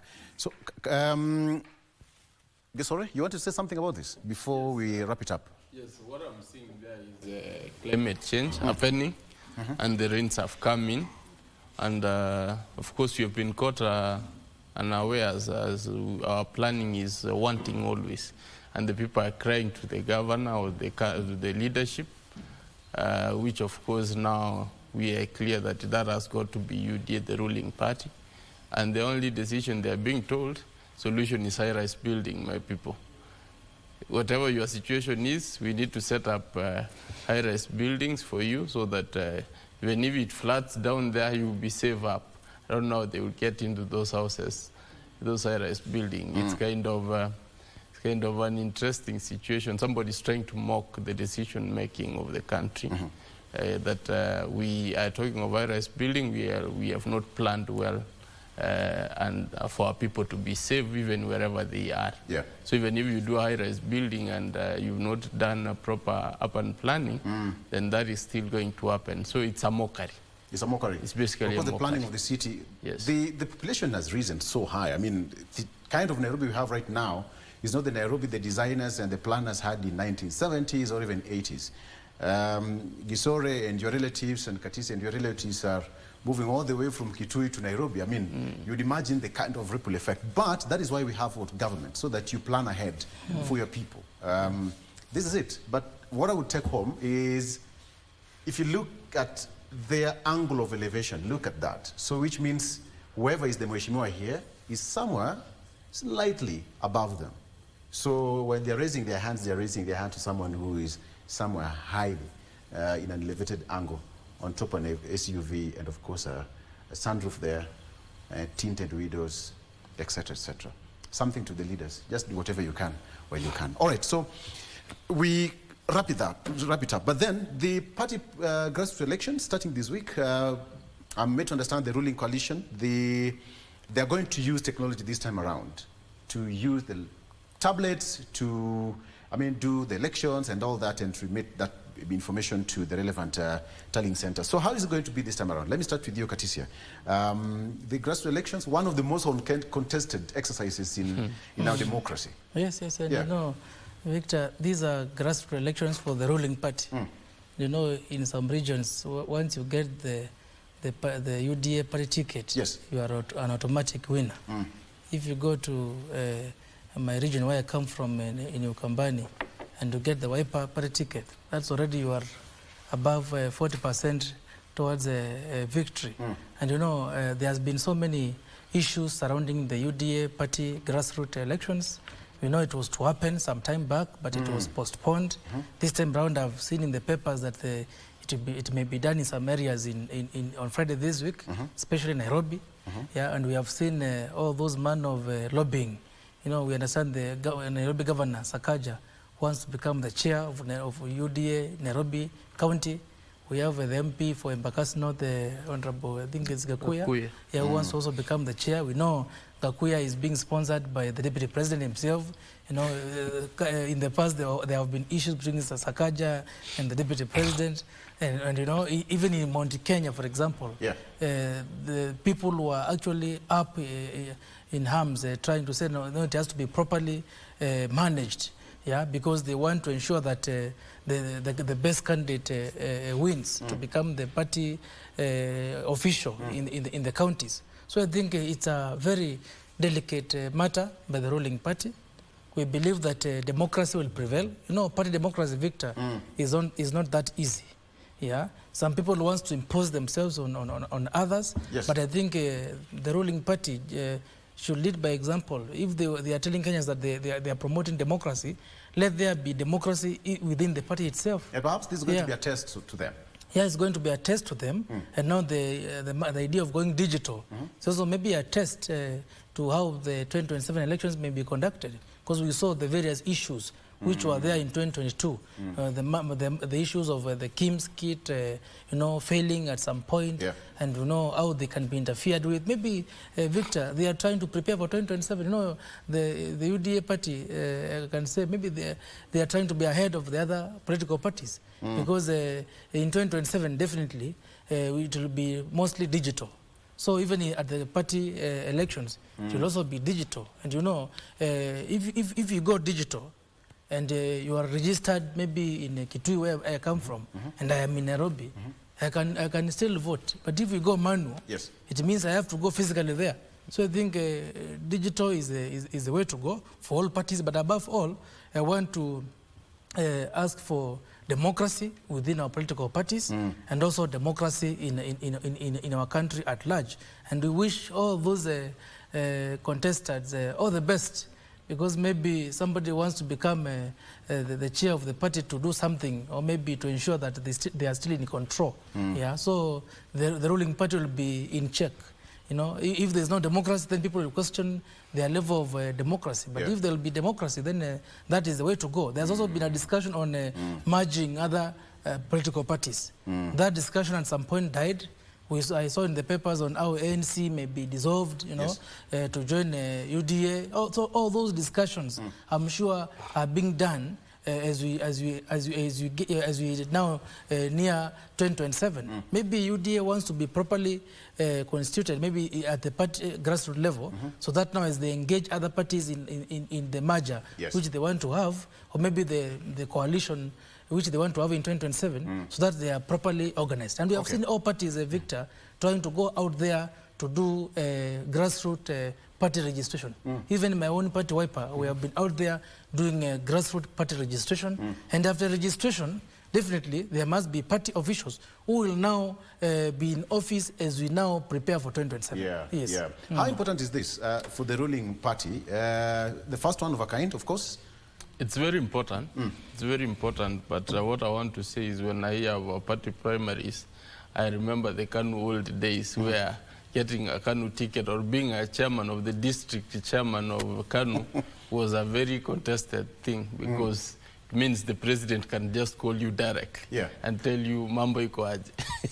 So that is what people are fighting for. Yes. That's what people basically are fighting for. Say for back then it was the Mlolongo system, and I do understand that even the person with the least number of people behind him could be declared by the winner, provided that he had the presidency or he had the good party officials, especially the Secretary General's goodwill. So, and there was nowhere you could go. You could not go to court for party primaries back in the day. So, but this one is happening in a transparent form, and I think employment of the technology for them is really going to help them in that it's going to cut the costs, and then of course it's also going to make the process to be very clear. Then they will be able to know who their members are. As Katisia said, is that you are trying to prepare your electorate. You know these are the numbers I have, you know where you have to go and campaign and put more effort.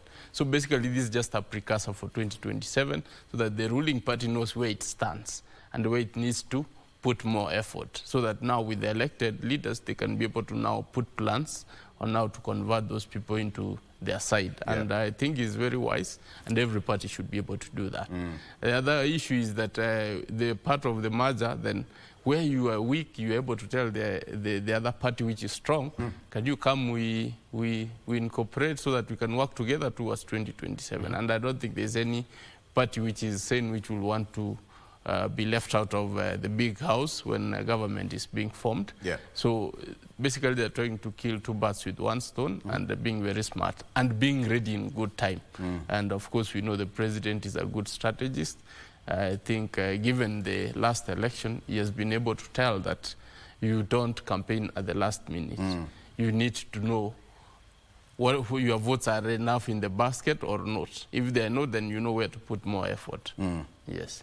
They say that 80% of success is about planning. 80%. So if you plan well, 20% is just about the execution. But planning is very important. It's like going to a journey. If you want to wake up right now, you want to go to US, you have to start in advance. Okay, so gentlemen, I want to release you. But Katisia, what should you expect now that you are doing your budget for the year 2024-27?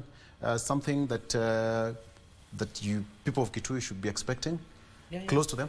Yeah, thank you, Victor. I would like to say that as county assemblies, especially the county assembly of Kitui, which I lead, we are determined to serve our people and comply with all the relevant statutory requirements on how budgets are made and how budgets are implemented.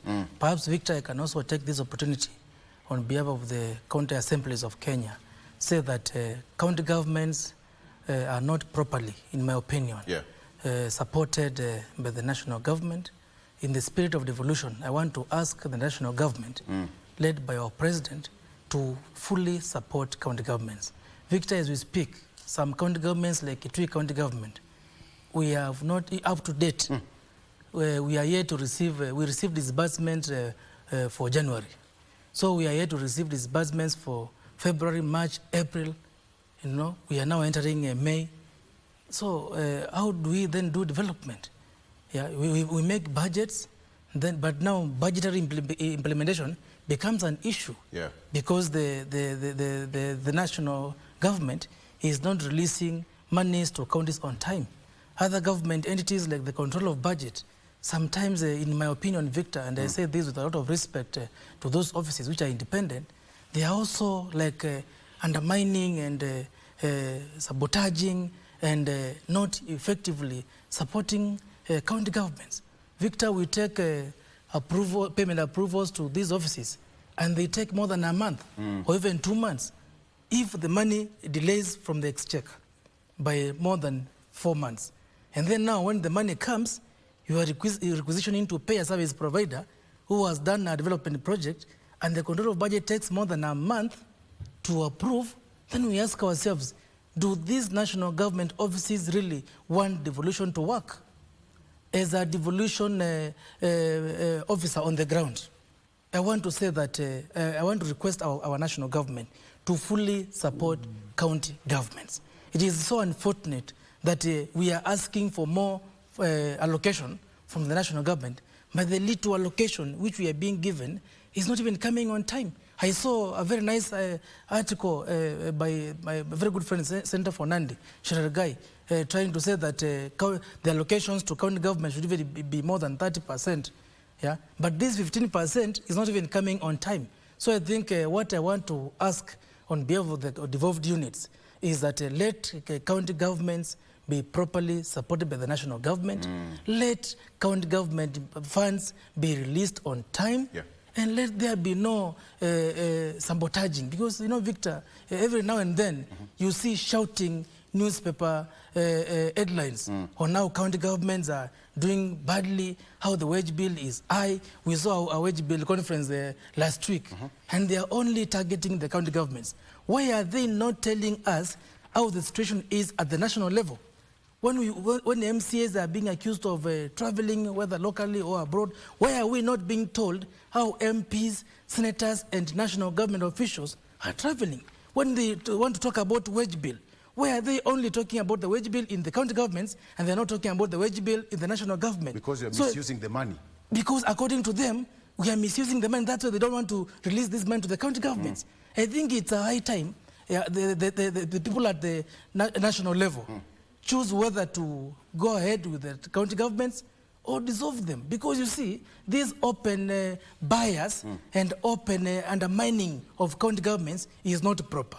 The people of Kenya deserves to be served by these devolved units, but if they are being undermined, you know, damaging their image, issuing alarming and misleading statements out there, I think it is not good for the spirit of devolution to work. So I think, Victor, as you discuss other national issues, county governments must be properly supported by the national government. In 2027, Victor, as a wind up, I'm sure there will be so many promises in 2027 for county governments by the national leaders. And you're here watching. And we are here watching. You know, we are here watching. Gibson is not easy being Katisia. It's not easy being Katisia at this particular point. Gentlemen, allow me to release you. Gibson is going to our sister station, that is the Minto. So if you want to catch him on the Ekegusi language, he'll be there shortly so that you can follow the discussion. Also on the other side, thank you so much, Gigi Gibson Gesore, and thank you, KK, Kevin Katisia. From Kitui and from Kenya, KKKK. All of them. Very nice. I think I don't want his post. I've never seen him so mad like yes. I give him time so that he can express himself. Yeah, to vent, because county governments needs to be supported, Victor. But we understand his position. I mean, being a speaker, I didn't know it was this the budget. It was very bad. Allocations must be there and all that. We feel okay. Let me just stick here. Thank you. Thank you so much, gentlemen. Thank you. I'll release you. All right, let's take a break and we come back. I'm still going to take you through what we have here on the smart board, and then we have got that summit, Connect Summit, happening very shortly. We'll also take you there before no time. Stay with us.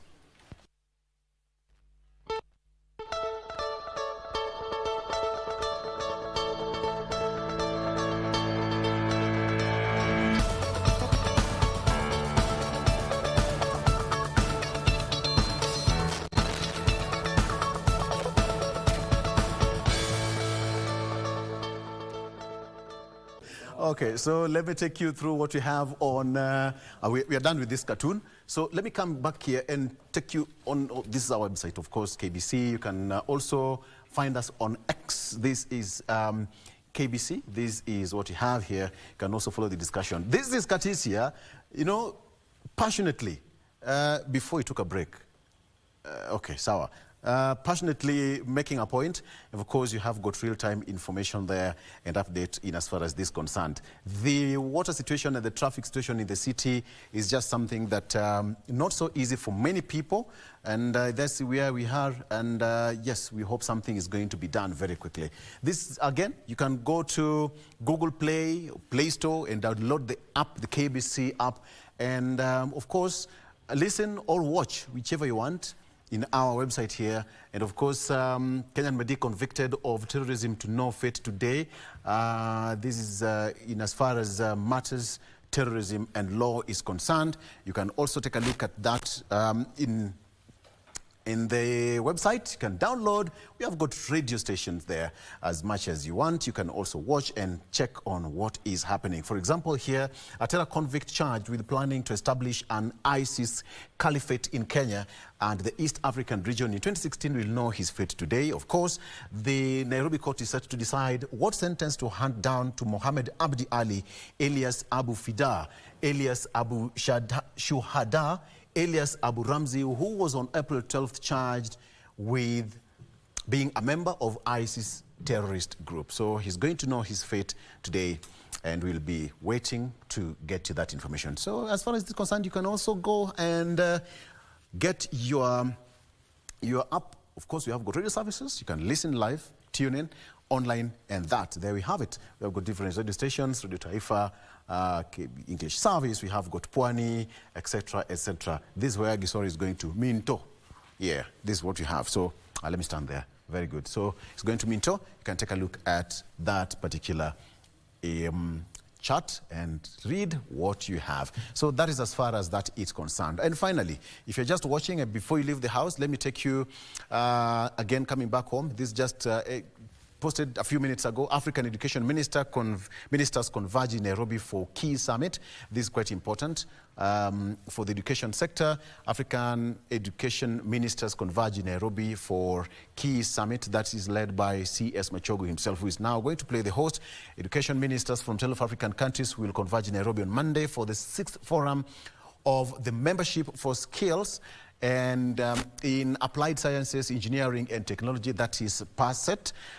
They will be discussing strategies to strengthen Africa's capabilities in preparing manpower needed for modern industrial economies in Africa. That is going to be happening. The conference will be held between 23rd to 25th or 2024, which brings together the academia, industry and government across Africa to discuss the future of skills, one, education, two, and entrepreneurship in the continent. That is a very important summit. Okay, let me take you through the traffic again before you leave the house. Very important. Quickly, starting with the capital city, of course, let me come back here and check what is happening on Thika Road. How about to take a look at what's happening on Thika Road? Thika Road, actually the traffic isn't a bit all the way from KCA University now. Imeanza kusonga pole pole as you come towards Mathare Mental Hospital. That is coming at around the Pangani Shopping Center here. And today, Muthaiga, it's starting to ease in. So Kiambu Road looking pretty fine as we speak. Nothing much to report on Kiambu Road. But the problem is now coming towards Ngara. That's Fig Tree as you join Globe Roundabout. That is also affecting the flow on that side of Kipande Road. Kipande Road, as you can see, is already a mess as you join the Globe Roundabout. But yes, again, the other side of Museum Hill, look at that. The entire stretch coming all the way from Parklands, that is Ojijo Road, over Ojijo Road there, Museum Hill, as you come towards the Harry Thuku Road, that is around Boulevard Hotel, as you join the University Way, it's already a mess. So that's what we have here in as far as that concerned. Nairobi is a very sensitive place, so to speak. Any little thing in terms of traffic has a very serious ripple effect. That side, as you head towards Kempinski, and of course, as you head towards that side of Riverside Drive, look at that Riverside. It's bumper to bumper. This is around Prime Bank, and that extends past Prime Bank as you head towards Kileleshwa, Ring Road, Kileleshwa, and also that side of Riverside Drive. Also, just a mess, but you just have to be patient. Many people are trying to get to work. Dennis Pritt looking pretty fine. There's nothing much here. That side of Dennis Pritt, State House Road, the processional way coming all the way to around Kenyatta Avenue, Kila Kitu iko sawa, Nyerere Road, again, moving fine. The only problem I can see here is Ngong Road, where the traffic is around, this is Cathedral Road, Ngong Road, not so good as we speak. But you have to be very, very, very patient. All right, so that is Nairobi. I think there's a problem around Mombasa Road right now. No, this is Raila Odinga Way, or Mbagathi Way, if you like it. Mbagathi, the stretch starts all the way from around Mbagathi Hospital, moving up past Kenyatta Market, and then again stalling at around City Mortuary, the roundabout there, around Daystar University. That is the where it's now bumper to bumper, a very busy area as we speak. But after that, the Valley Road is moving very smartly as you come into the CBD. Until now, you get to Kenyatta Avenue and joining Uhuru Highway. Well, finally, last but not least, let's take a look at again what's happening in Kisumu. Kisumu, there's nothing much really. Again, as I reported earlier, nothing reported here. A bit of, nothing really. All the way from, that is Kakamega Road coming to Kondele roundabout. I don't know why they call it KDF headquarters. I have no idea, but that's another name for Kondele. So far, so good. Nothing much again. And finally, let's take a look at what's happening in the coastal city of Mombasa. Mombasa, good morning. The best place for you to be during this particular time. It's raining here in Nairobi. Look at the Likoni Ferry Channel. The other side of Likoni is not so good, but you'll understand why. Probably the ferry is now moving from the other side of the island, coming here to pick passengers back and forth or to and fro. It's always something like around 5 minutes water ride across the ferry channel, but it's always very important and very nice, all right? The upper deck, mostly. The upper deck. Very good. All right, so that is part of that. Again, Mombasa. If you look at New Nyali Bridge, in the morning when we started, there was no traffic here. But you come, as you approach the entire side of New Nyali Bridge, as you come to around Buxton here, it's a bit not so okay. This is now the situation in Mombasa. Mombasa is always a very nice place. Okay, so that's as far as the traffic is concerned in our major cities and, of course, in the country. That is what we had for you. Okay, so not too long from now, just a quick reminder that very shortly we will be headed to, let me just get you that info very quickly, that the Connect Summit will be happening, and the theme for this year is Shaping the Future of a Connected Africa, Unlocking Growth Beyond Connectivity. That is happening from 21st to 25th, and the summit agenda is also taken care of by the Ministry of ICT, and we'll be expecting at around 9, later on, the President will be in attendance today as we speak. The President will be attending that particular function. And of course, we have got opening remarks by Engineer John Terusu, the Principal Secretary in the State Department for ICT and Digital Economy, etc., etc. Of course, Stanley Kamunjwa, who is the Chief Executive Officer, ICT Authority, and many other guests. But the key highlight here is the President is also expected. We also expect Eliud Owalo, who is the Cabinet Secretary, Ministry of Information, Communications and the Digital Economy. Also expect Wycliffe Musele Mudavadi, EGH, Prime Cabinet Secretary for Foreign Affairs and Diaspora Foreign Affairs, as well as Rigathi Gachagua, who is the Deputy President of the Republic of Kenya. And finally, the President will also be in attendance. As I said earlier, the theme for this year is shaping the future of a connected Africa, unlocking growth and beyond connectivity. That will be happening very shortly. So once we get that live link, we'll take you straight there and get that. So let's take a break. We'll be right back with more. Stay with us.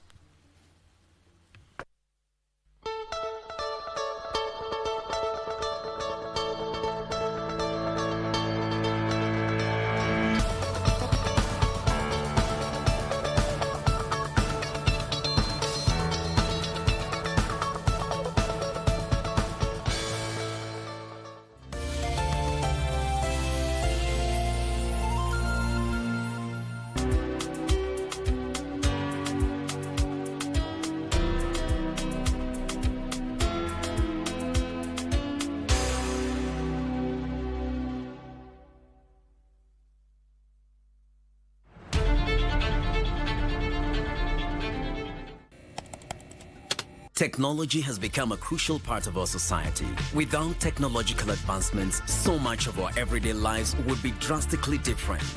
As technology develops, it strives to fulfill the changing needs of society. This means that technology exists to help us achieve the things that we wouldn't be able to achieve without it. Take on Tech looks at the advantages and downside of technological innovation in a world that is becoming increasingly dependent on new digital technologies. Every Monday at 10:30 p.m. Are you a talented artist? Or are you passionate about a topic you want to discuss? But money can be very hard to find for an upcoming artist. Don't worry, Studio Mashinani has got your back. Sign up on ajira.co.ke to book a session with your music and video producers across the country. Work on your music, jingles, spoken words, and even podcasts to realize your dream. All for free. Studio Mashinani, Radani Talent.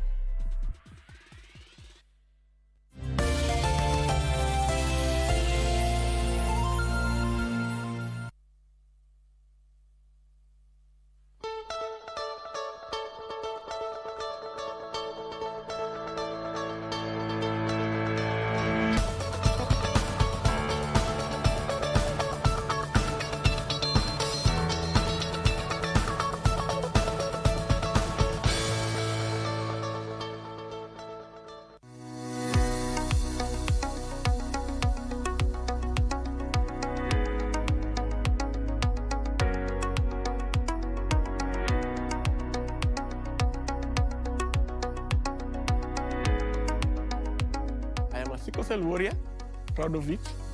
I'm a sickle cell warrior. I'm happy I just turned 30 years old last week. I'm a content creator, and of course, the reason why I'm here today is because I'm also a sickle cell warrior. Sickle cell anemia is one of the group of inherited disorders known as sickle cell disease. It affects the shape of red blood cells, which carry oxygen to all parts of the body. Red blood cells are usually round and flexible, so they can move easily through blood vessels. Two sickle cell warriors explain more about the condition. Sickle cell is a genetic condition that affects the red blood cells. So by it being genetic, it means that you have to get it from both parents. Both your parents have to be a carrier of the condition for it to manifest in a child. So that means for me, both my mother and my father were carriers of the gene, even though they were not aware. So that is how I came to be born with the condition of sickle cell. Sickle cell anemia is a blood condition that affects the red blood cells. And this red blood cell of people who are having sickle cell, they are not the normal biconcave shape.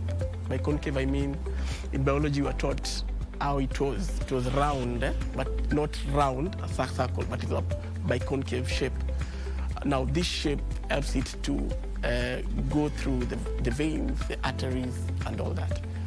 But for people with sickle cell, they have sickled like a C-shaped red blood cell. This is because they were born like that. The bone marrow has a defect that produces this red blood cell in this sickle-like shape. Now, when this sickle-like shape transport oxygen, they don't carry, first of all, the enough oxygen that the body requires. Second, when they move, they tend to block the arteries and the veins. So that's when you feel pain.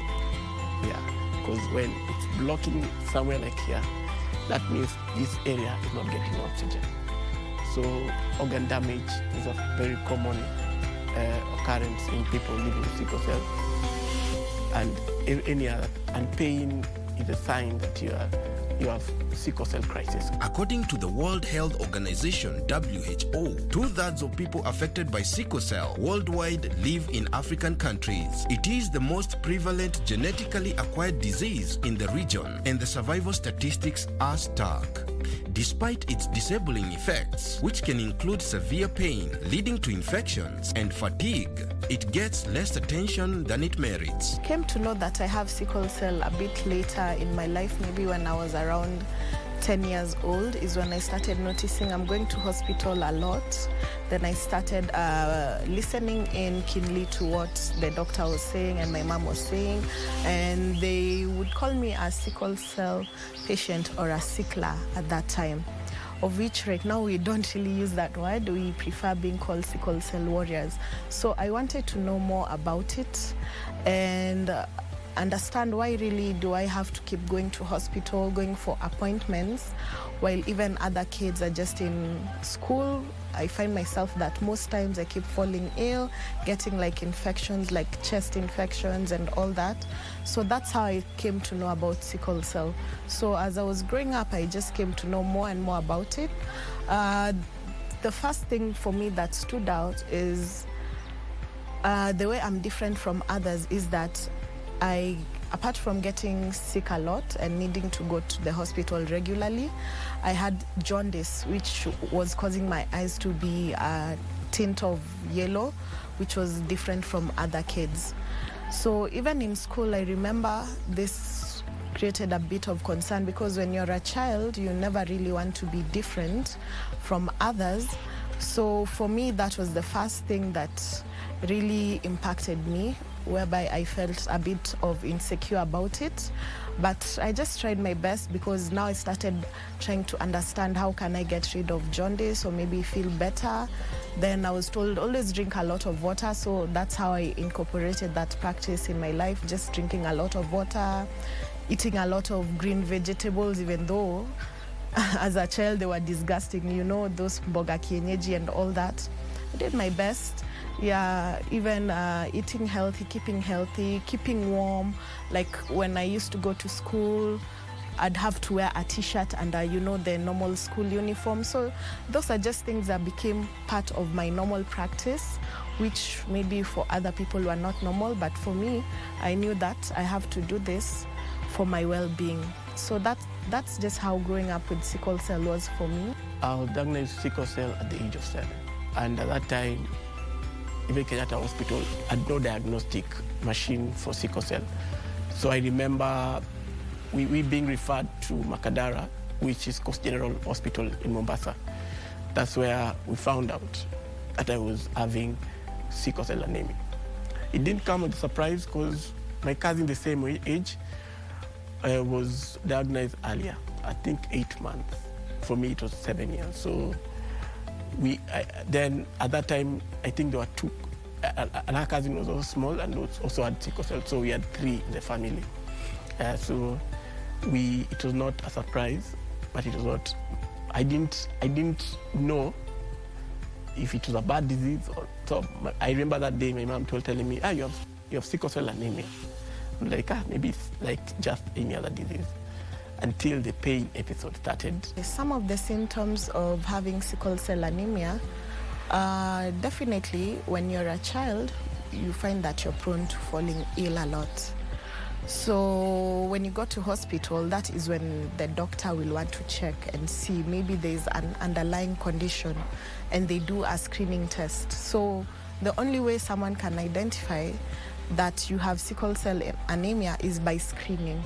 So upon screening is when they can now give you the correct diagnosis and they can now start giving you the right medication. So some of the unique symptoms for sickle cell anemia is getting the painful crisis, which really affects the joints.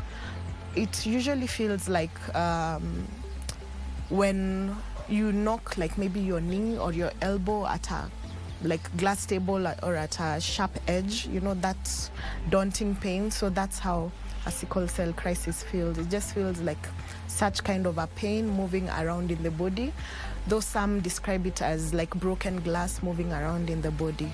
Yeah, so painful crisis, definitely jaundice, getting a lot of infections because of the nature of our blood. Apart from that, some of the symptoms are unique to other people depending on how they are. Some get like sores in their feet. Some even get stroke because they get blockages in the brain. Yeah, so it depends on how the condition is actually treating you and how you're managing it. First of all, I had started growth. I was not growing well. stunted growth.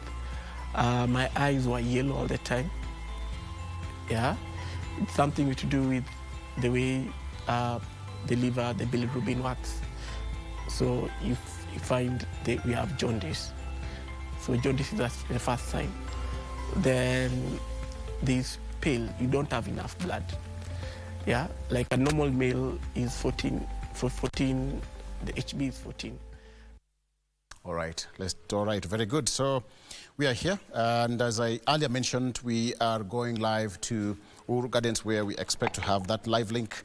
The Connected Africa Summit happening right now, and right about now, I'm joined by my colleague, Wale Munchenga, who is already at that particular event to give us an update of what we should expect. Of course, we expect the president to be there, but most importantly, Wairimu, good morning, and good to get from you. Please, if you could just take us through the program of what we should be expecting. That is live there.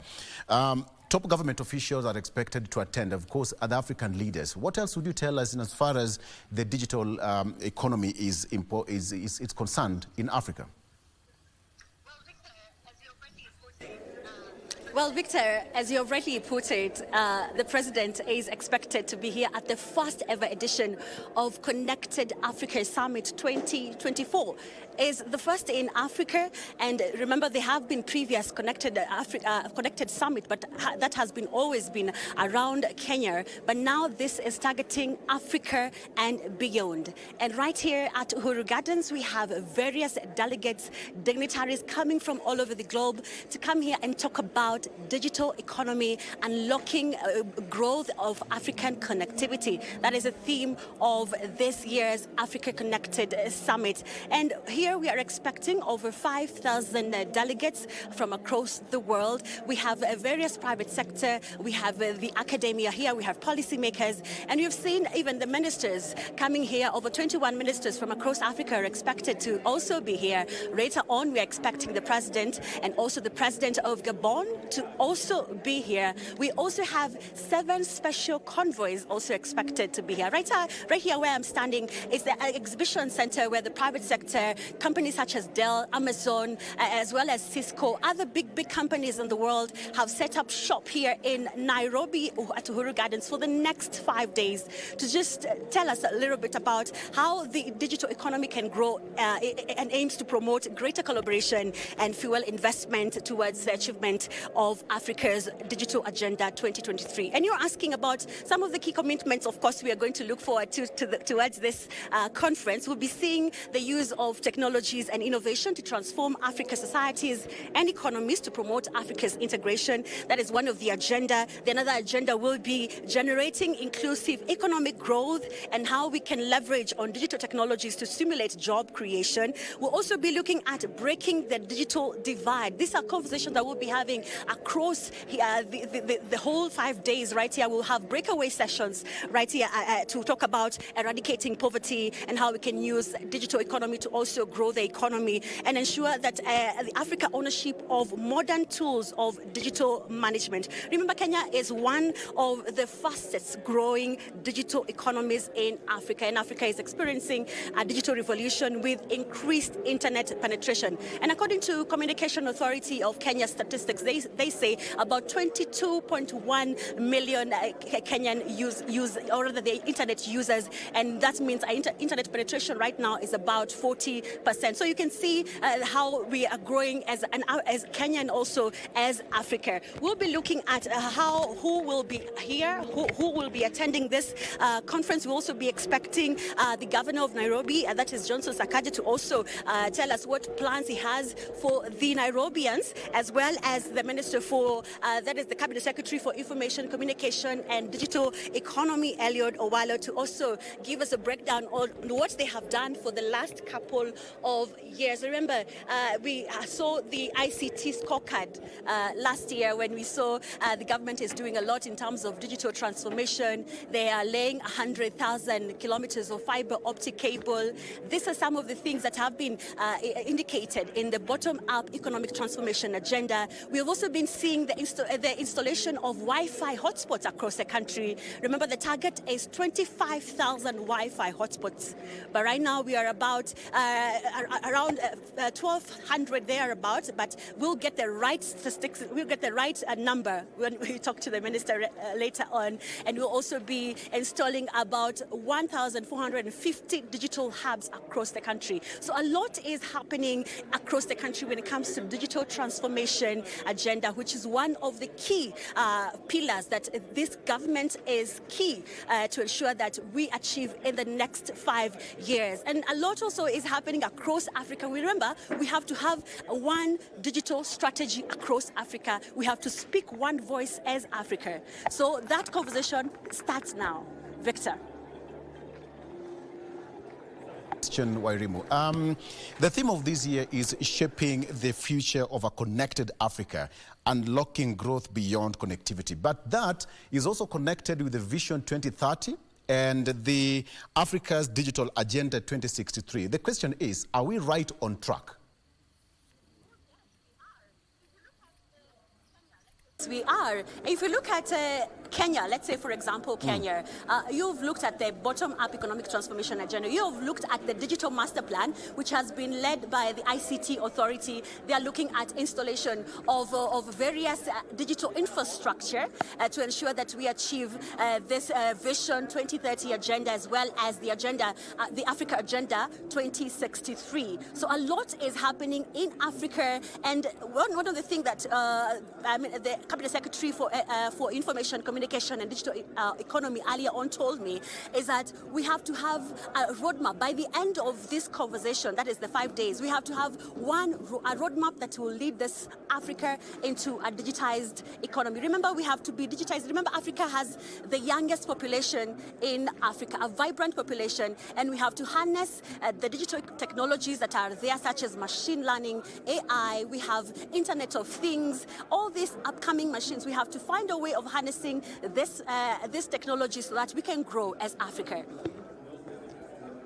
Yes, Victor. It's going to be like a launchpad for Africa to digital marketplace that promotes access to technology solutions across the continent. So how are the continents, is the continent going to be connected digitally as we head even towards that kind of advancement? Come again, Victor? The function is going to be a launchpad for a digital marketplace that promotes access to technology solutions across the continent. Okay. So how is the African continent going to be connected? Let's talk from all the way from Libya to South Africa to Zambia and even back home, Kenya. How are we going to harness the connectivity in terms of technology to bring us as one common place market-wise?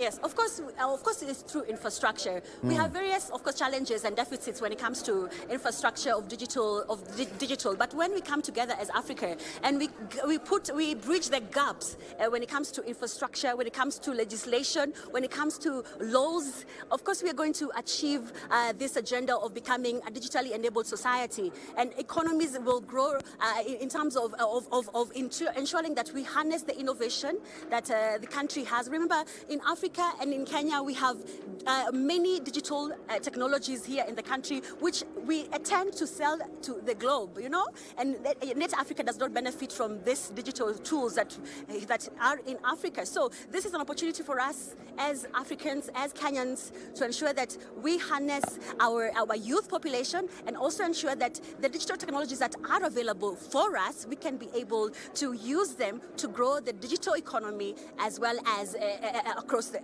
African continent. Again, it's not coincidence that it's happening, and the president is quite, fascinated and so happy about the digital economy and transforming the country, and even, encouraging the youth to embrace the use of technology currently. You've talked about AI.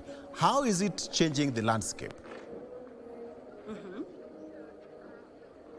Oh, you have seen also, even in schools, people are using AI, and AI is revolutionizing how we do things right now.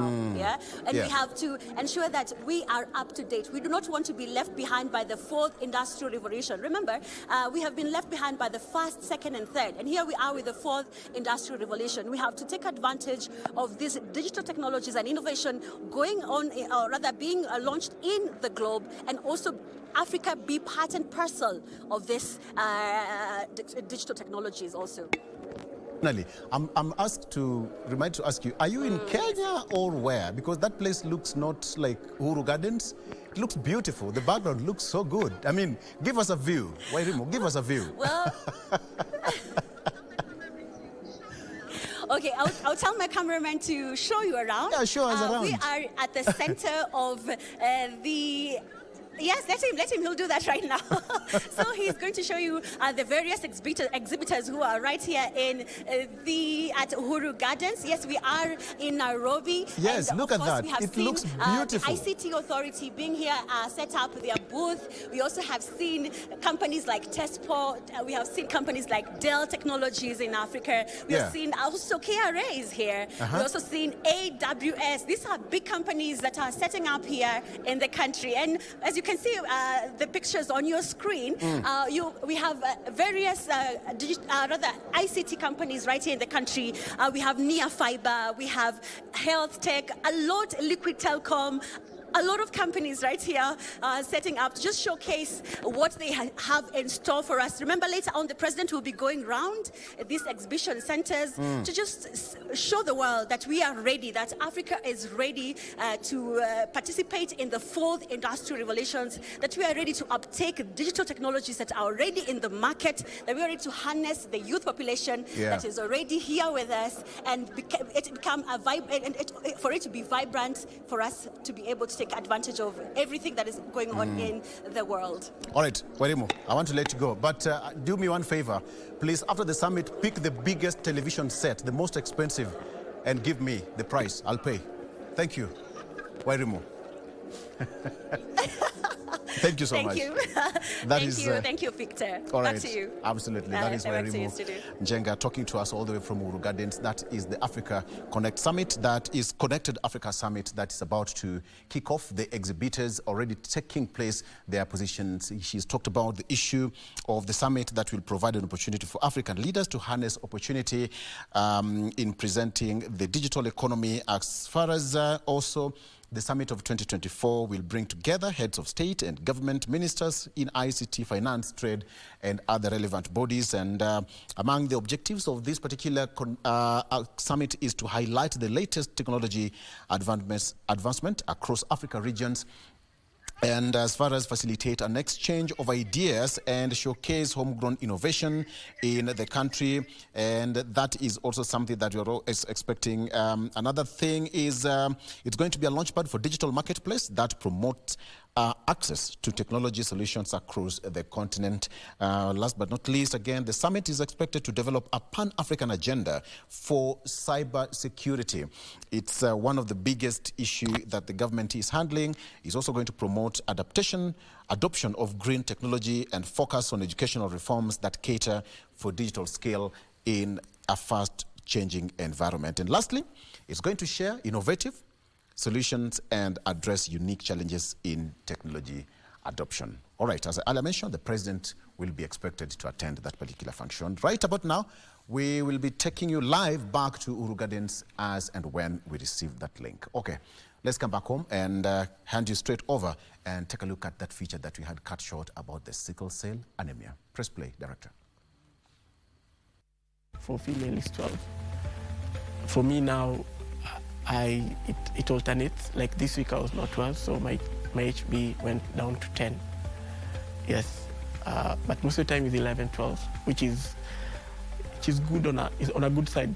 I'm very okay, but some people experience from 5 to 6. So being anemic is one of the symptoms. Then you're weak. You're weak all the time.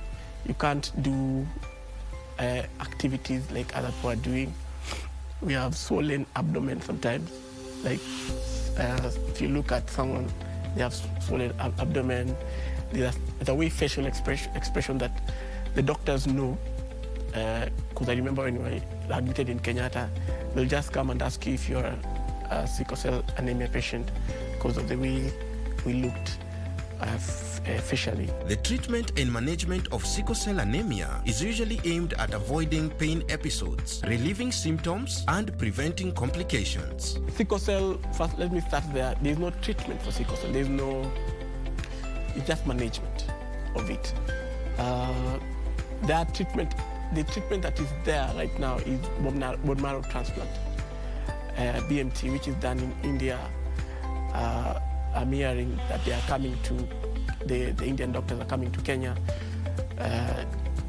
but that is not, it's not confirmed yet. So on the management part of it, we take folic acid. We take a drug called hydroxyurea.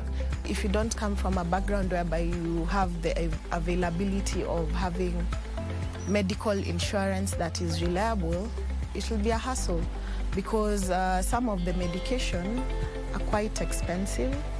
For example, you have to take folic acid every day to just help you with the production of red blood cells.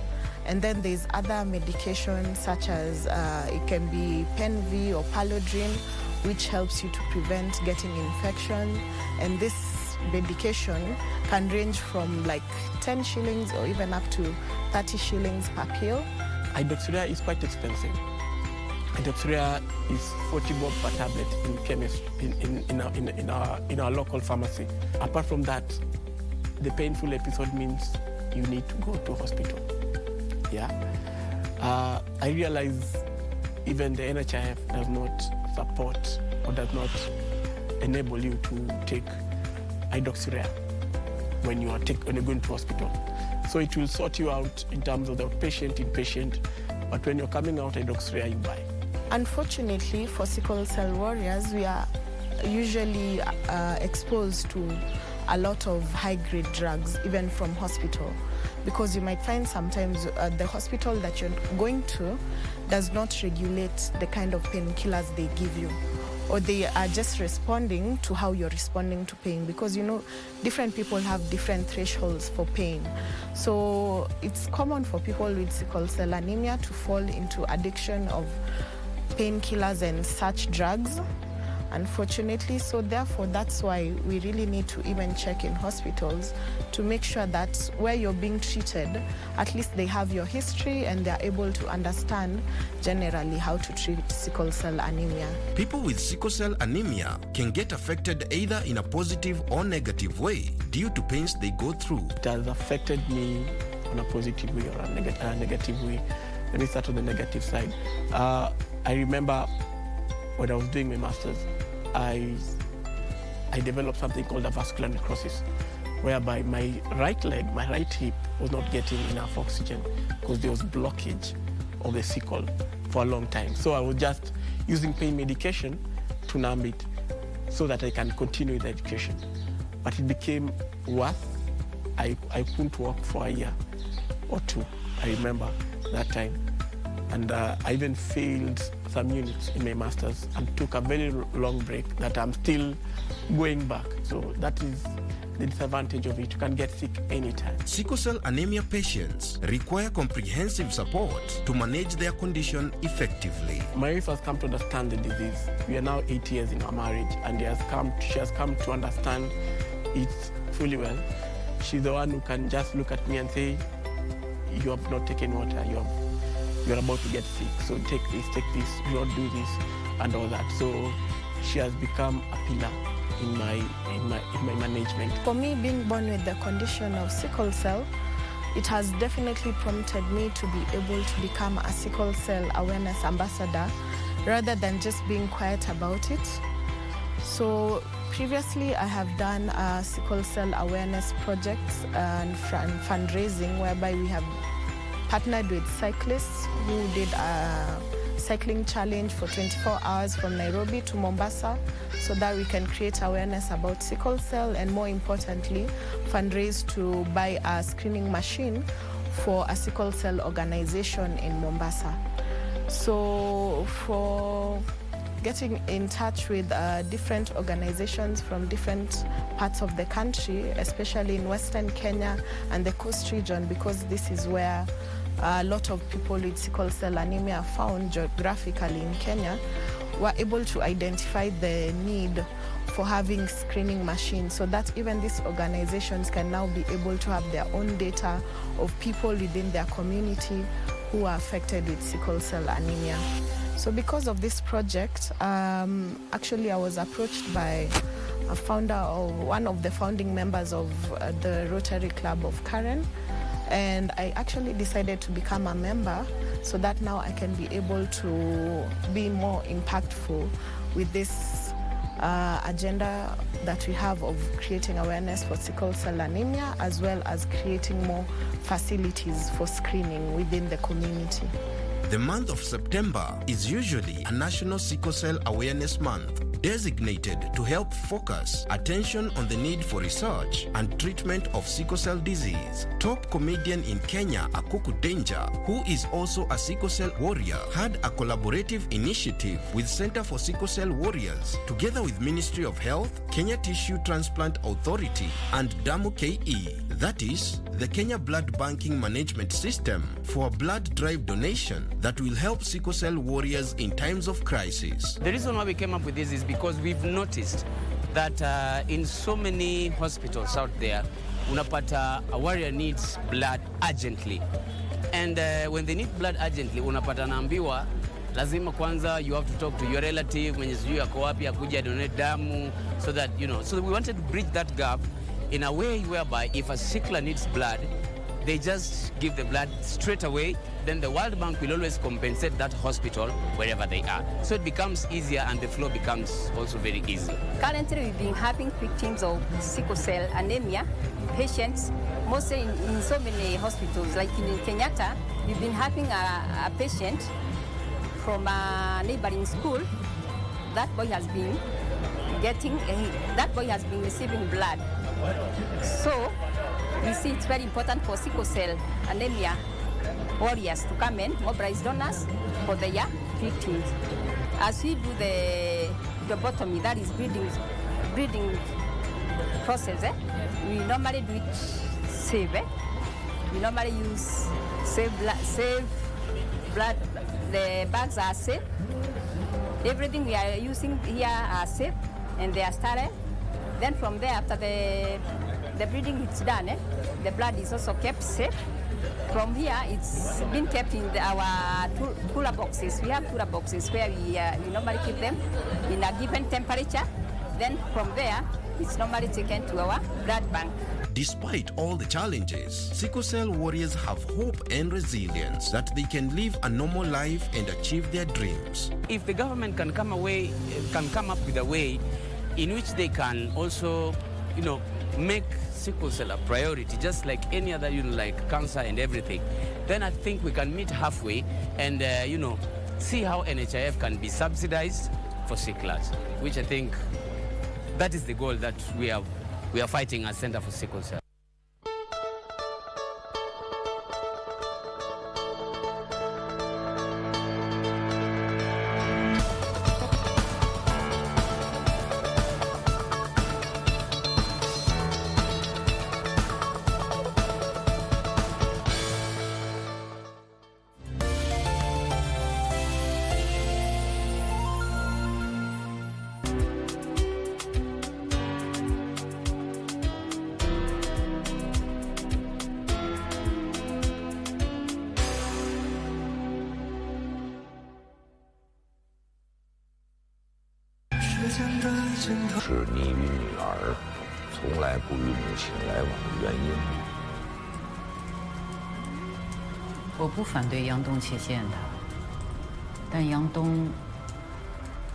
Saving human lives the only noble act? Or other species insignificant? I mean, who gave humans such a high honor anyway? No. On KBC Channel 1, we are a TV station like no other. Get a taste of the best in entertainment. Yes, indeed. Feel the passion. Will you promise me? I swear that you will never lose me. I can't get married to you. I'm sure you knew about it. That's why you're making fun of me. Experience the drama. Get out. Who is the man in this one? And the laughter. Hii wigi umevatishwa. Zile wakati tulikuwa tunaapishwa tunapewa mheshimiwa.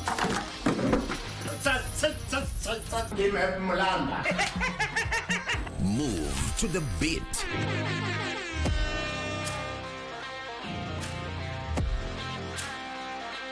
We are live from Broadcasting House. And get informed on the latest happenings. KBC Channel 1. Wow. Yeah! We are the full package. Oh, yes. And Kenya's watching. Thank you very much for joining us. Come on in me so me see and alone I can't get. Try not to make it me, can't make. Never lost my way. Never see the icon get confused. People come to Jamaica and not know how we live things. Say everything nice, do it full of vibes and things. Them same one feel it to them heart when them get few understand the real thing. Yeah, me day at town one day, Appa with a white man will come all the way from Norway. I'm sorry, but I'm leaving you. You never should have made me cry. I'm sorry, but I'm leaving you. And I'm never coming back again. I'm sorry, but I'm leaving you.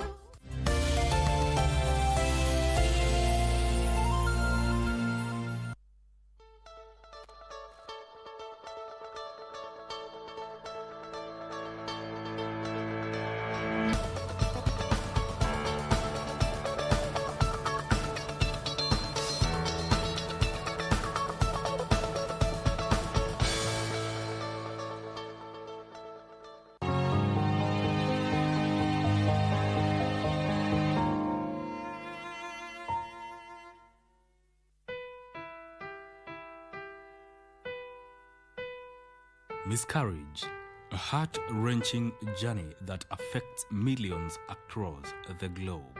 Here, we delve into the causes, risks, prevention, and more importantly, dealing with the aftermath of enduring this profound loss. Pregnancy loss through a miscarriage usually leaves an individual or a couple grappling with grief, guilt and emptiness. Grace Njuguna is one such lady who, together with her spouse, faced a miscarriage during the onset of the COVID-19 pandemic.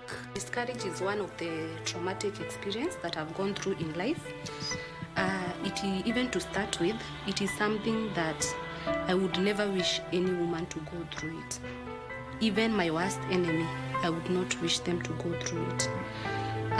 It's traumatizing. It's painful. It's actually among that day is among the worst days of my life. The pregnancy journey was good from conception up to 20 weeks. So I was 20 weeks on that day. Even as Grace gives the account of her miscarriage, Dr. Agnes Wanjiko sheds light on the miscarriage and its major causes. The word miscarriage is a term that is used commonly to refer to a pregnancy loss. A spontaneous pregnancy loss that occurs before a baby or a fetus is viable. When we talk about fetal viability, we are talking about a fetus who can survive if born at that particular time. Worldwide, the definition refers to a pregnancy which is lost before 20 weeks of pregnancy. Some of the signs that one can look out for if you have missed a period or if you have confirmed a pregnancy, any bleeding, it could be a sign of a miscarriage. Any pain in the lower abdomen could be a sign of a miscarriage. Backache or even fever could be a sign of a miscarriage, which is even getting an infection. And true to this, Grace experienced these symptoms and swung into action, seeking all possible medical interventions. When I was going to work, I had some pains, some cramping. But then I thought it's normal in the first trimester. It is normal to, actually in the second trimester, it is normal to have the cramping, it is normal to have pains. When I talked to my friends who I shared with, because it had begun on Friday, the cramping was mild, but now on Saturday it was an issue, it was now a concern. But people were telling me, and even some nurses that I talked to and some doctors, they were telling me it can be normal, but in case it increases, I go to the hospital. So when I went to work, I felt it is important that after work, I go to the hospital. While I was going, I thought it is just like any other visit. Ile ni kawaida tu nitaenda hospitali, nikuje nyumbani. Once these symptoms have manifested, is there a chance of saving that pregnancy? Dr. Agnes explains. Once a woman has confirmed that she's pregnant and she starts getting those symptoms of bleeding, for example, it doesn't always result into a miscarriage. So if someone can go to the nearest hospital or visit their healthcare profession, then they can be able to detect if these are signs of an impending miscarriage or just a threatened miscarriage. A threatened miscarriage is a miscarriage whereby there is that bleeding, yes, from the birth canal, but the pregnancy remains intact. That is a threatened miscarriage, and in that case, if you go to the hospital early, that pregnancy can be salvaged. But some may not be salvaged, because if you have already started expelling the products of the pregnancy, then we call it inevitable, and it may not be easy to salvage that pregnancy. My spouse came, and in a few, the best couple, they also came, and we agreed that we want to go to another hospital. When we asked we asked the doctor whether it is okay we go, the doctor said that she cannot allow us unless a gynae comes who will see me and allow me to go. Because to her, the way I was, actually alikuwa ananiambia wewe utapata mtoto kwa gari, hata hutafika hiyo hospitali. Among the risk factors that lead to miscarriage is age, past miscarriages, and genetic problems. We advise women to give birth early or to have children early, before 35 years of age. And this is because over time it has been identified that women over 35 years have got an increased risk of miscarriages as well as pregnancy complications. Other risk factors for miscarriage are like maternal conditions. Somebody could be having a chronic illness like hypertension, which is not well controlled, and that can lead to a miscarriage. Other risk factors, maternal risk factors, could be maternal habits, like smoking, use of, we call them recreational drugs, like cocaine, even caffeine. Too much caffeine can cause a miscarriage. Then you could also have other factors of the mother, of the uterus, like a cervix which is weak. We call it cervical insufficiency, and one may have repeated miscarriages because the cervix cannot hold the pregnancy beyond a certain limit. Especially for cervical insufficiency, you'll find that the mother keeps getting miscarriages at 4, 5 months, 6 months, and until that is corrected, they may not have any full-term pregnancy. Dr. Agnes also underpins on the preventive measures a pregnant woman can take to avert cases of pregnancy loss. There are certain things that we encourage couples. Actually, before even a couple conceives, you are supposed to visit your healthcare professional, and specifically visit your gynecologist, so that you can go through the genetic counseling, you can go through health education, so that if for example you are a smoker, you can be advised on to discontinuing to smoking. If you take alcohol heavily, you may be advised to reduce on alcohol intake. If you take drugs, for example, then it will be nice to visit your doctor and just be told how to prepare yourself for a pregnancy. A miscarriage usually causes a ripple effect in the life of an individual or a couple. Besides the emotional turmoil, it causes a myriad of challenges, especially to the mother or a couple. I would have wanted, like any other wife or woman who has gone through it, but then he was in school. Na pia ninaangalia venye ameenda shule, it is for our good. So tunaweza kuwa pia tuna sacrifice. I'm going through a lot alone now, but he's sacrificing also for our future.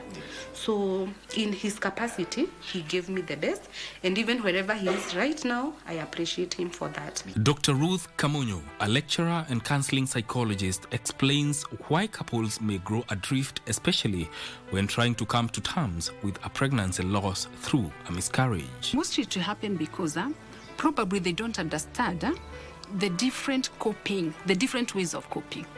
Because a woman may cope differently, and a man may cope differently. So acknowledging that probably I have my different ways of coping. Like probably a man may cope by even just being outside there. He wants to be outside there with others. That's his way of coping. He may be out, maybe he may choose to read books. You know, he may choose to indulge in his hobby.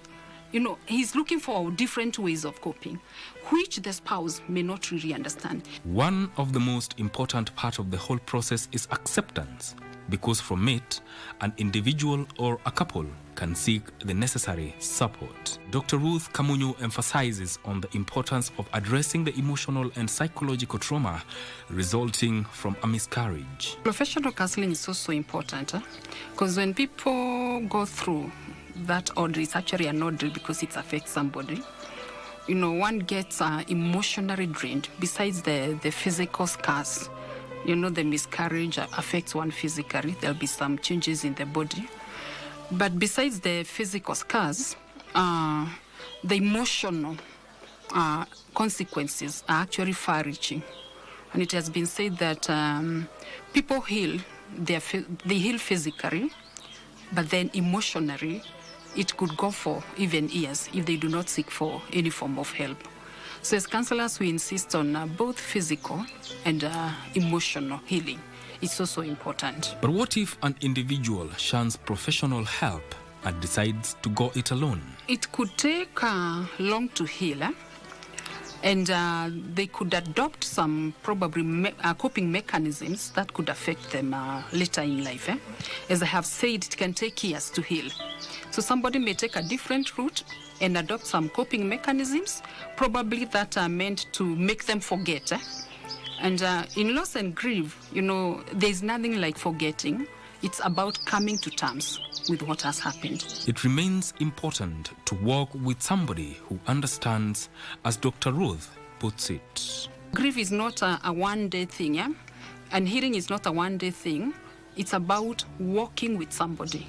In counseling, we call it walk with somebody who cares, who empathizes, who listens, who will give the right information, and who will be by your side as you try to negotiate that stage, because it is a painful stage. People find it hard to talk about miscarriages, ostensibly because of the cultural beliefs, something that both Dr. Ruth and Dr. Agnes acknowledge.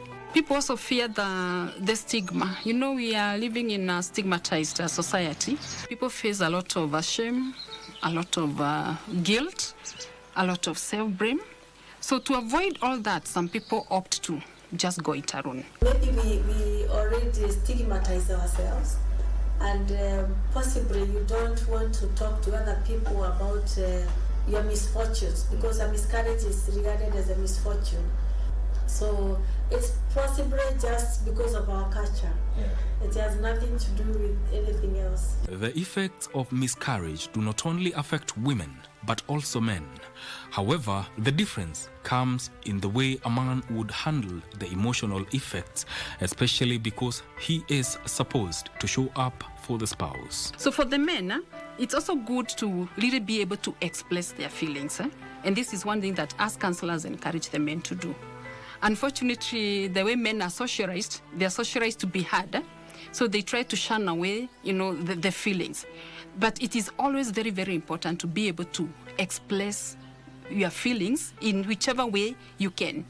They may not express it like the women, but in a way be able to deal with your feelings, because there's some pain also.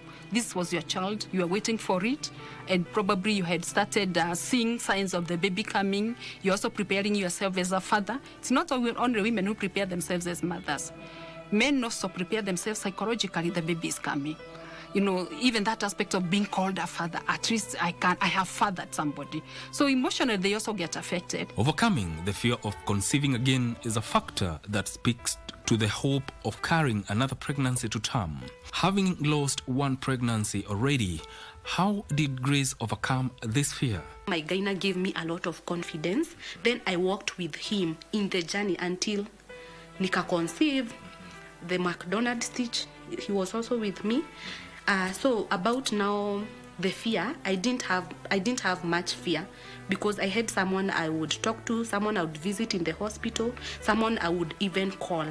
Then the other thing that made me not to fear, it is because after I miscarried, there are so many people who came to see me. I remember like my pastor came to see me together with one of the elders in the church, pastor's wife, and other women in the church, and also friends around Katondo and Nairobi. They came to see me. So it happened that there are 3 women who came to visit me who have gone through the same. So they encouraged me. I would see that they have even children after they have gone through it. So it gave me hope. The motivation to talk about the effects of miscarriage is usually not there, but Grace is determined to break the silence and let people know that it is okay to talk about it. There are 2 major reasons that encouraged me to talk about this today.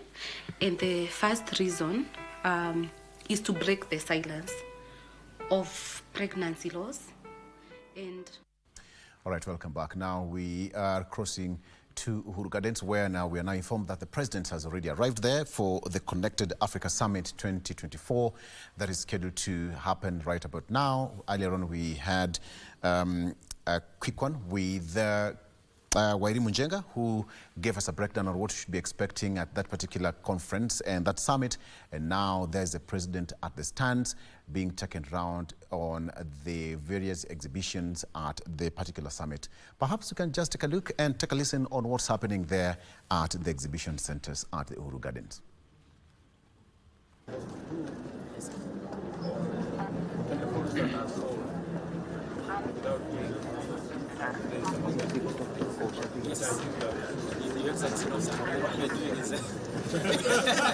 We are in discussions with the service provider to see how best we can be able to clear the materials effect from such an activity. Yes. So is that conversation proceeding? It does not stop? No, not at all. Just okay. I'm very keen on it. Yes, sir. Welcome, Your Excellency, to Kwanza to Police. Yes. We'd like to showcase what we've done so far related to the theme of this conference, that is Beyond Africa. This is based on the horizontal infrastructure that currently is complete. And you can see, Your Excellency, the facility is now fully occupied, and we are also hosting the Open University. All right. That is the president accompanied by top government officials. Of course, at the top corner there is Eliud Owalo, who is the host now at this particular event. The president is taken around in different stalls there, the exhibitions, and the exhibitors now giving whatever they have in as far as they're concerned. That is the Connected Africa Summit 2024 under the theme Shaping the Future of a Connected Africa, Unlocking Growth Beyond Connectivity. And earlier on, we had a link with Wairi Munjenga, and she just gave us a breakdown of what should be expecting during this particular summit, which will provide an opportunity for African leaders to harness opportunities presented by the digital economy, which is also aiming to fuel investment towards the achievement of the Africa's Digital Agenda 2063 and Vision 2030. The president still going around that particular summit happening at the Uhuru Gardens. And of course, the summit of 2024 brings together heads of states and government ministers, ICT ministers of ICT, finance, trade and industry, education, labor, agriculture, health and ICT, private sector players, and many others. Uhuru Gardens looking beautiful. Beautiful. That is a beautiful setup there. Amongst the objectives of this particular summit is to highlight the latest technological advancements across Africa's region and facilitate an exchange of ideas and showcase homegrown innovations. As Ali said, the president is so passionate about the digital superhighway that is being pushed by the Kenya Kwanza administration. And this summit is also going to act as a launching pad for a digital marketplace that promotes access to technology solutions across the continent. And it was also expected to develop a pan-African agenda for cyber security, not Africa alone. The world has faced different threats of cybersecurity, and this particular summit aims to develop a pan-African agenda for cybersecurity. It's also expected to promote the adoption of green technology, and different exhibitors there are just showcasing what they have in as far as this is concerned. And finally, it's going to focus on educational reforms that cater for digital skills in a fast-changing environment. So after this, we are going to see how it's going to share innovative solutions and address unique challenges in technology adoption. The president, being the chief guest and the host, will be taken to the stand just to highlight some of the achievements that Kenya so far has made, some of the strides and the milestones that the country has attained in as far as this is concerned. Quite close to his heart in as far as the issue of digital economy and the digital superhighway is concerned. There's the connectivity, the digital economy transformation. Of course, this kind of summit will also have discussions that revolve around infrastructure development index, regulatory frameworks in the continent, as well as delve into current continental connectivity status, interventions, options for scale-up and global trends, collaboration, sustainability, opportunities for government and business, and challenges for implementation. How can this just streamline and bring together their heads together to make sure that some of the challenges affecting the digital connectivity is well taken care of? That is the president making it to the podium. I rather still taken round in this exhibition hall. Of course, look at that. This does not look like Uhuru Gardens. This no Uhuru Gardens. It looks stunningly beautiful. Well done. Now that is now the real definition of summit, and everything is digital here. The big screens, the layout is just amazing. All right. So, of course, the CS Eludowalo, who is a cabinet secretary for a ministry of Information, Communications and Digital Economy, is also in attendance. His Excellency, Her Excellency, Ms. Paula Ingabire, who is a Minister for Information and Technology from Rwanda. Honorable Felix Mutati, Minister for Technology and Science from Zambia. Honorable Ms. Salima Monorma Ba, Minister for Communication, Technology and Innovation from Sierra Leone. His Excellency Ambassador Neil Wigan, High Commissioner, British High Commission, and Dr. Ibrahim Abduba, who is the Director, Strategy and Business Development, Africa, Oracle.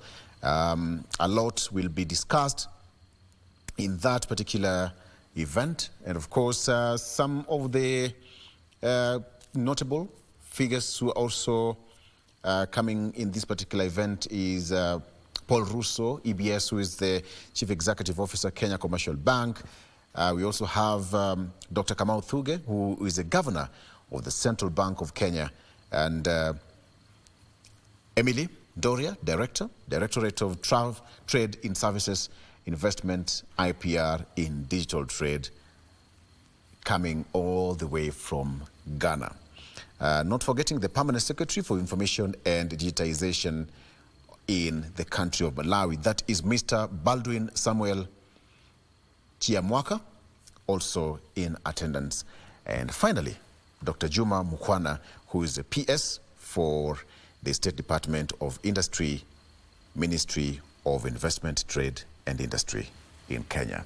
A lot is expected to be happening at that particular function, and later on we'll also have perhaps an interview with the CS, that is Lido Walo, to give us a breakdown on what is happening in that particular function. Coming at a time when the government is quite passionate about the growth of digital economy in the country, and just to upscale the uptake of digital literacy in the country to spur the economic growth in as far as the Kenya Kwanza administration and the bottom-up economic transformative agenda is concerned. This is what is happening. And of course, some of the changes, one thing that is quite out there is the adoption of digital economy technology to improve farming and food security in Africa.